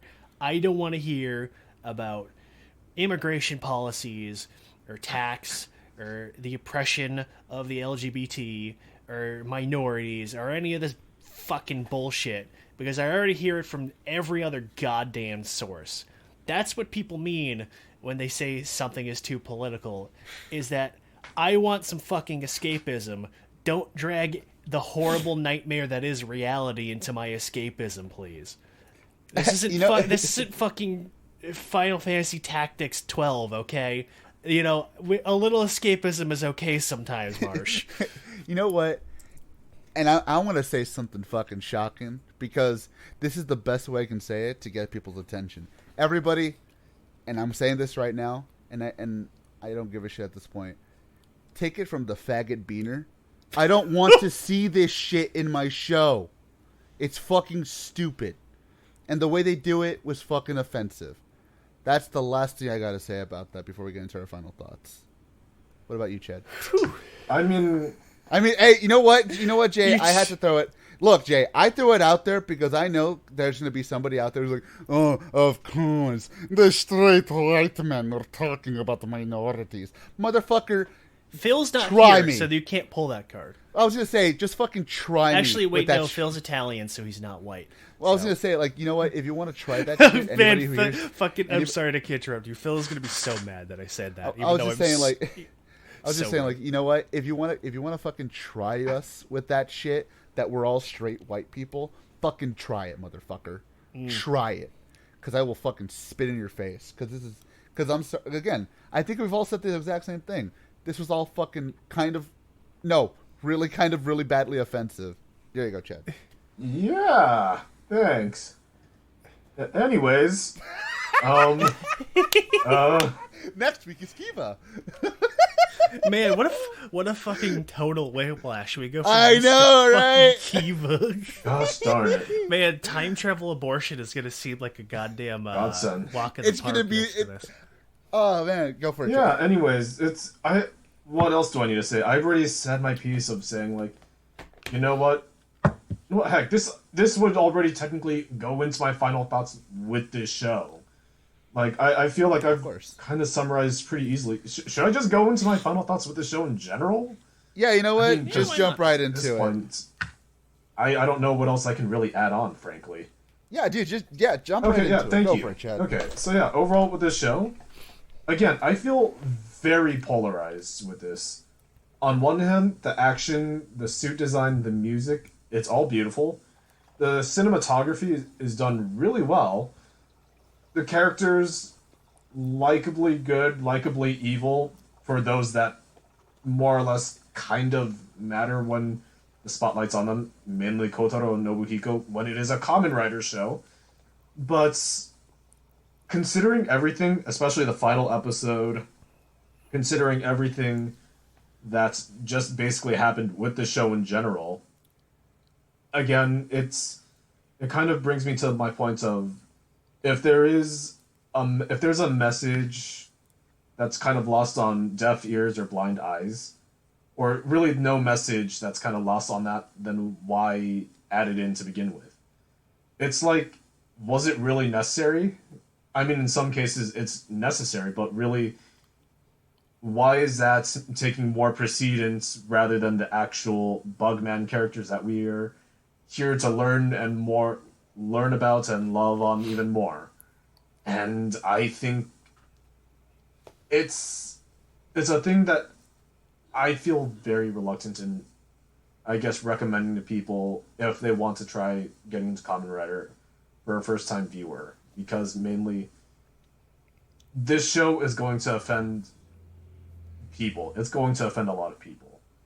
If us three, who are typically making jokes 9 times out of 10 on this podcast, if we kind of got pissed off on it, it's a little bit of an understatement. If we kind of got pissed off about it, then there's probably something wrong here.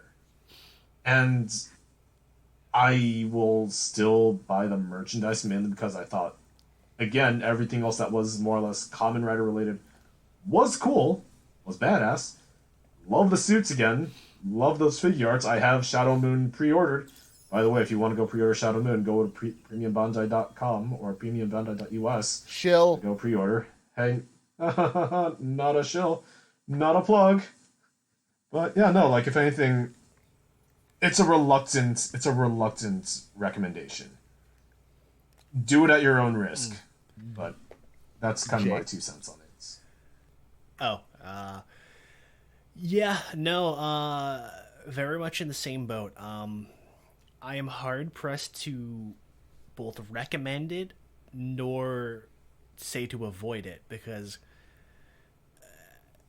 the stuff, the action is really good, the suits are really good, the actual plot and the characters are really good, but the problem is that the socio-political commentary is just, it is such a gigantic festering tumor on the entire project that it is inescapable, and it just completely kills what goodwill the series otherwise generates. And I think the problem is that, like, a lot of the focus that could have been done on, resolving plot holes, because there's a decent chunk of plot holes. Mm-hmm. There's a lot of just stuff that is just not answered or really inconsistent that could have been focused on, but instead is focused on thinly veiled real-world references to current events. It's so horribly haphazardly handled, just completely miserable to sit there and watch through, that it is almost not even worth watching Black Sun. Like, again, Chad kind of said it best. When we're saying that it's... Again, when we're saying it's offensive, when I am saying... When Jay is offended unironically by something, that is when you know that it is something that is it's just not good. It is not engageable in any regard, which is a shame, because everything else in Black Sun is brilliant. It's, like I said, it is a show tailor-made for nobody. nobody is going to get any perfect enjoyment out of this, because there is inevitably something that's going to come their way that's going to piss them off and take all the wind out of their sails. I don't know anybody who will watch this and not walk away some level of disappointed. But at the same time, I can't wholly say to ignore it.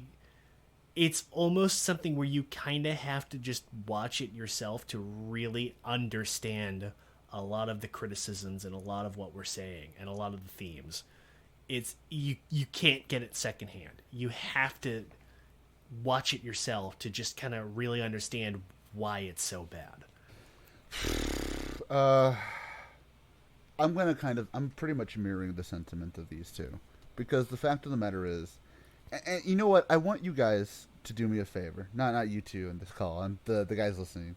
I want you guys to do me a favor. Listen to the beginning of this podcast. Listen to the glowing things that we had to say about this, and then listen to what Chad and Jay just had to say, that they could not recommend it in some way, shape, or form. Listen to that, and that alone tells you just how poorly done and just how just inconceivably offensive that some of the shit that they do in this show is, to the point where I honestly, again, I loved when the politics wasn't in it. I loved this show. I loved it so damn much that I was ready to come in here and rave about it. But then it was just those things that kept coming up and coming up and coming up and coming up, to the point where I'm like, I can't tell someone to go out there and watch the show, because, as Jay said, inevitably you're going to find something that's going to piss you off. If it's not the whole thing about elderly and gay people being eaten for fucking food, it's going to be fucking the George Floyd thing. If it's not the immigration thing, it's going to be just the fact that Kaiju Lives Matter is even a thing in this fucking show. There's so many things in this show that will inevitably either piss you off, make you uncomfortable, or make you go, no thank you. And it saddens me, because so much of the show has passion into it. The acting, the production, the fucking aesthetic, the music, so much of it is so goddamn good. But I'm going to be on Chad's side and say, I don't think I can recommend this. I don't think I can, for one reason and one reason only. Because inevitably something's going to piss you off. And it makes me fucking angry that I have to say that. And it's like Jay said, if you're pandering to everybody, you're not gonna hit anybody. So,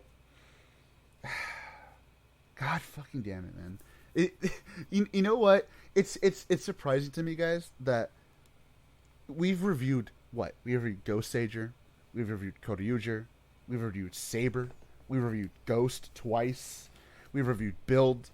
This is the one show that I think I'm actually mad at, because it's like, there's so much good in it that I can't tell anybody to go watch it, because fuck, you got fucking this shit on there. It's like, god damn it, man. But I know. Yeah. Oh yeah, no, totally. That, yeah. I get that. look at all the fucking shit we've had to go through over the last 8 fucking years, and this is the thing that pisses me off the most. That's gotta tell you guys fucking something, I hope. Well, hey, we haven't gone through Ghost for a third time yeah. yet, so yeah. Don't remind me. Dude, honestly, at this point, Ghost would be like a fucking gift. It genuinely would be, because at least with Ghost at this point, I know what I'm getting into. It's bad in the way that we can at least make fun of it. This one, we're actually getting mad. This about one we it. feel genuinely uncomfortable about talking about. Oh yeah. Oh yeah. I mean, I know. I remember Jay and Chad were saying something like, "Just wait till you get to episode 1, and then you'll get to it." It's like episode 1 got me like kind of like, but it wasn't until like the latter half of the episodes where I was like really thinking about it, and I was like, oh no, I don't like this. I don't like where this is going. And then of course, the fucking, I have to call it what it is. It's the George Floyd kaiju. Like that right there, I was like, I'm not gonna lie to you guys. I legitimately almost came in here and said, "Hey guys, I think we can't do this."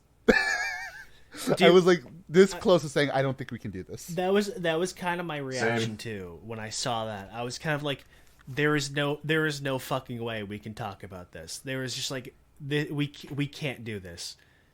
I think that was my initial gut reaction, was that, one, this can't be real. Somebody edited this episode. Someone just added the fan subs.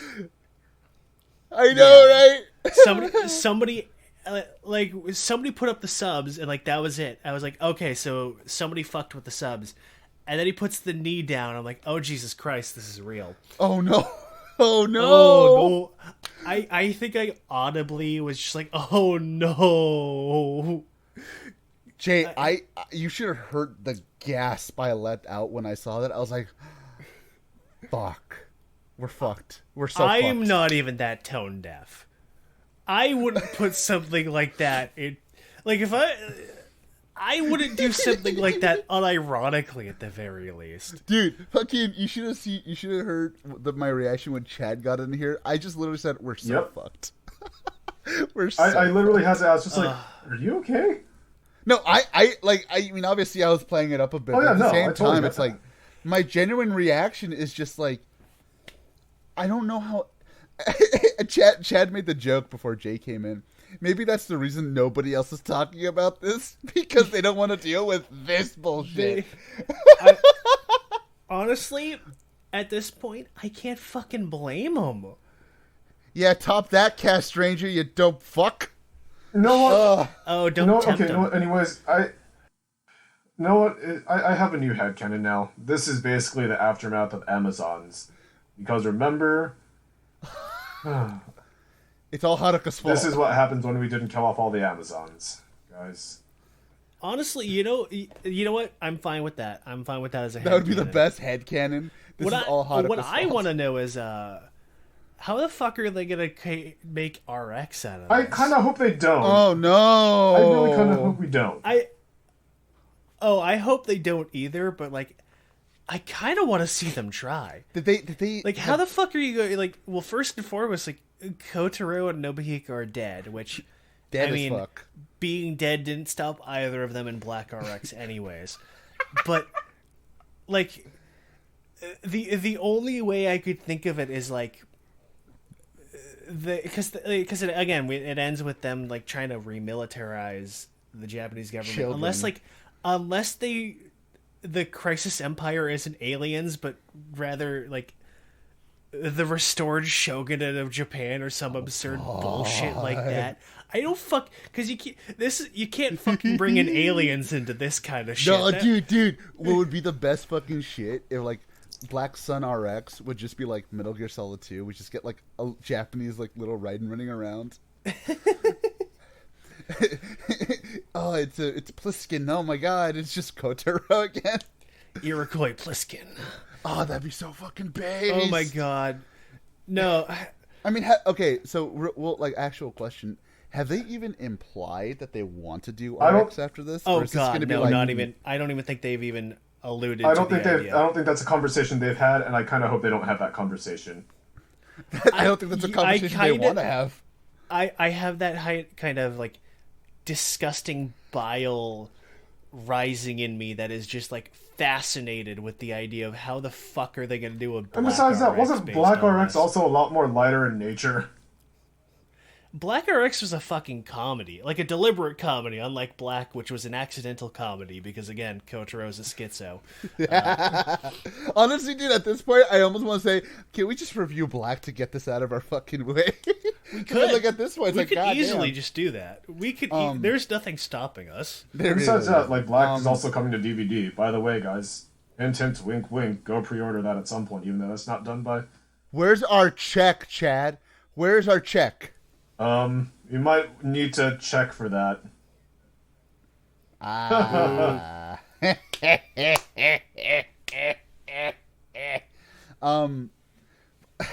damn it. Like, again, this entire episode has just been us kind of, like, thinking, how the fuck is this going to happen? Because, again, I talked to the guys, like, last week before we did Futo PI, and I kind of thought to myself, joking, like, oh, we're going to have such a hard time doing this. I didn't realize how true that statement was going to be until tonight. Oh, God, no. Yeah. I sincerely was, like, looking at this, and I was like, oh, oh, this is actually going to be fucking terrifying to do. Oh shit! Maybe See, the thing is, I think by that point I had already finished Black Sun when you said that. So I'm just there like you're having fun now, but you haven't actually. I watched like it 7 yet. episodes by that time. Yeah, I finished it like the second it came out because it was like I was that hooked onto it. I'm just like I'm gonna sit down and I'm gonna watch all of this. And it was like a train wreck. It was, you can't not watch. Have you guys seen that one meme where it's the guy who plays the Punisher who's going like, no, wait.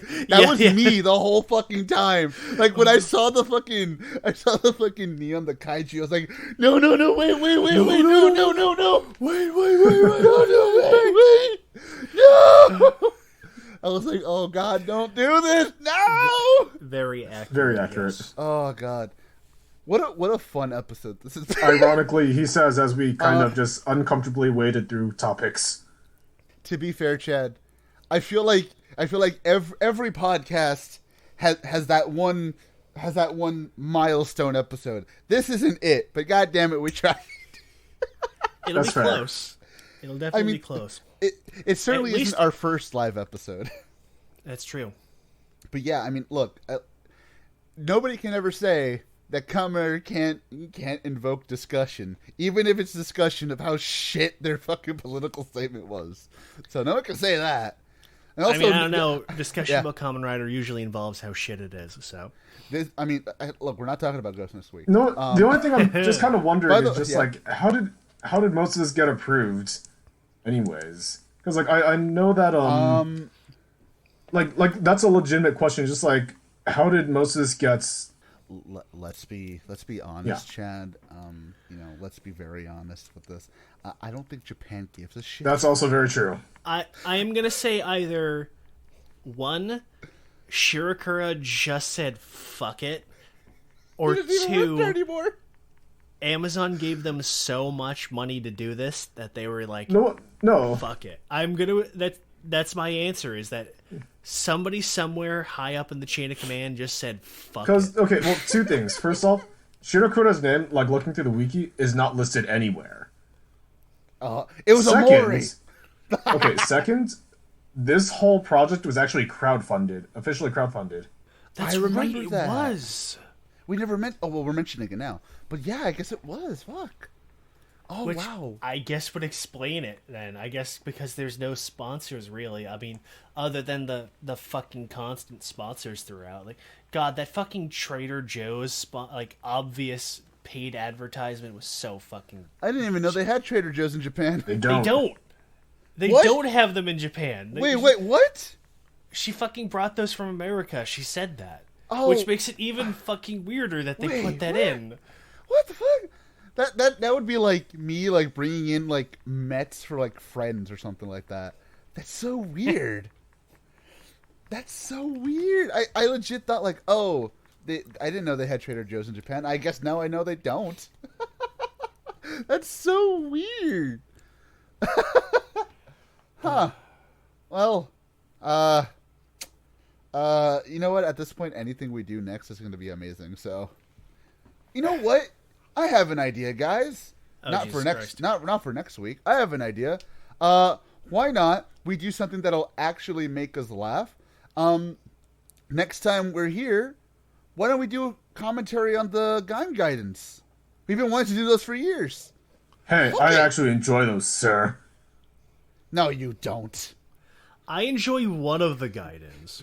Well, I was gonna say we don't even have to do like reviews, just to give us a break from this. Let's just do a commentary on it.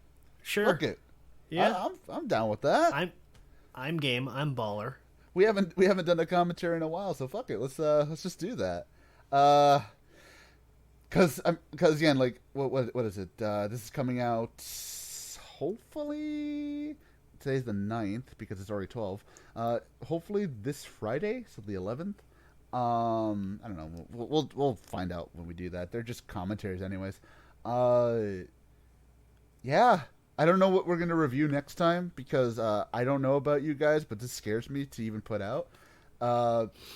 I will say right now, depending on how long it takes to edit this, which I don't think it's going to take very long, this is going to be our longest actual discussion episode. That is not every writer that ever existed. We're currently at like 3 hours currently. Just past 3 hours. Yep. I was gonna say, if we ever do another every writer that has ever existed ranked, I'll kill myself. I am surprised I didn't kill myself halfway through that one. Because you were too drunk. That's true. You were too fucking blasted to do anything. I can't believe you guys let me do that. I can't believe I didn't let you do shit. You just did it. I don't think I was even around. No, you guys let me do. No, you weren't. It was AJ and the other one we don't talk about anymore. I'm surprised you two. Well, first and foremost, though, you two fucking let me make that list to begin with, and second of all, I don't even know why you did that. I don't fucking know either. You know what? One of these days, think I was recovering from a fucking concussion that year. All right, I get fucking T-boned by a Jeep, dude. All right, I'm surprised I can still walk after that. I was gonna say, you know what? One of these days, just for shits and giggles, that's not even plan it. One of these days, we have to do it again. Updated list. Every writer that's ever existed ranked. All four of us in here for like 7 hours going, God, kill me. There's too many fucking Hibiki writers. That's fair because last time Grease won because Build was currently airing. So. Oh my God, it's been that long. It's been since Build. Oh shit. Oh, that's scary actually. So yes, next time you're with us, we're going to be doing a commentary on the Gaim Guidance. They're like 30 minutes each, so we can probably knock out like, I don't know, 2 of them at a time. Honestly, for me personally, I just want to get to the fucking Hase Force Ghost, because that's going to be fucking hilarious. Are we going to do the Zangetsu stage show, though? No. That's a very important question. Oh. No. You know what? Yes. Fuck that now.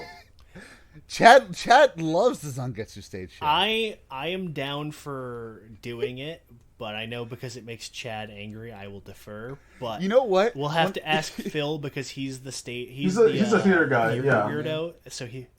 Well, so I was gonna say he'll have final say, I guess. Well, I was gonna say because like this we are still recording, yes. aren't we? Hold on. I was just gonna say before we end up, I was gonna say we should do a thing where we just for like a month every once in a while just finish everything that we have to from a show. Because like let's say like the summer of Xade.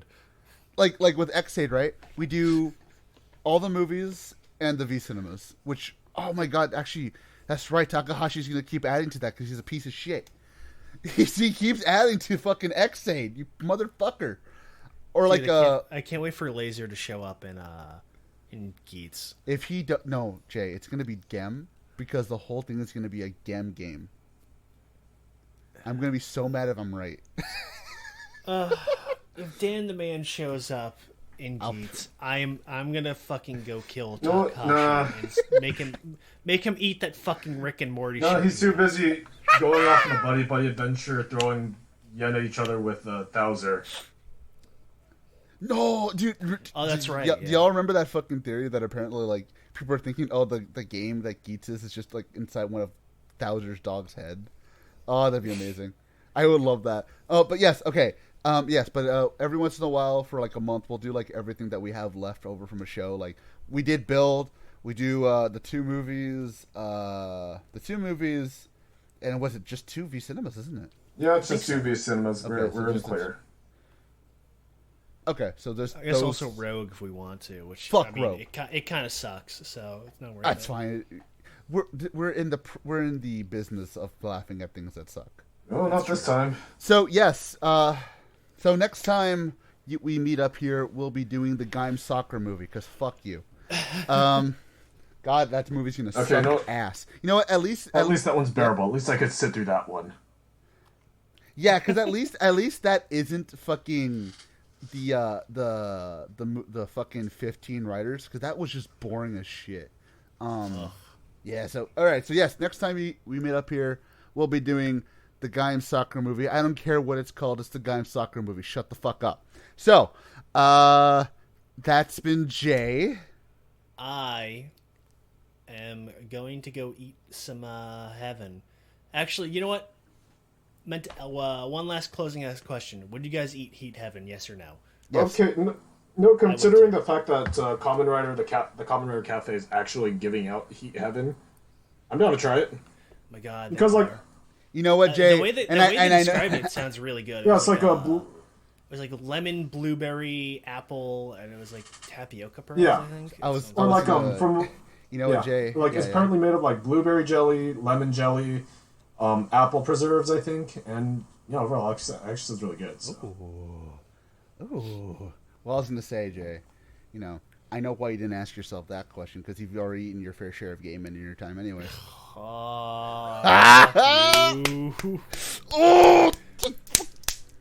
You know what? That's a clever one, but also... Fuck you. I'm okay with this. You know what, Jay? You've said worse, to be fair. I have. At least we'll probably be able to publish this episode. Oh, you mean like the time where we tried to talk about Haim Saban and then you went on a bit of a tangent? Yes, I did. I don't remember anything I said. All I remember is the phrase, and you're going to probably bleep this out. That's Chad. You know what? I'm just looking forward to the time we get to see Black Sun and Shadow Moon as soulless husks for the next crossover, including Amazons and Shin Kamen Rider. I don't know. I kind of hope they drag Black Sun to the next fucking Tyson movie like they did Amazons. That was so fucking weird. So fucking tone deaf if they do that. Oh my god, that'd be so fucking weird. No, they just bring an urn and just dump his ashes out. Oh shit, we got it mixed up with Kaisa. Oh man, that's the wrong one again. Not again. Oh no, we got Shadow Moon mixed up with Kiba. Oh, You've got your Kiva and my Shadow Moon. You've got my Shadow Moon and your Kiva. Well, you got... Okay, but yes, we've been at this... I was gonna make a stupid joke. Just end it. Just end it. We can't end it until you make the joke, You mixed Chad. your Kaiser with my Kotaro, but you got my Kotaro mixed with your Kaiser.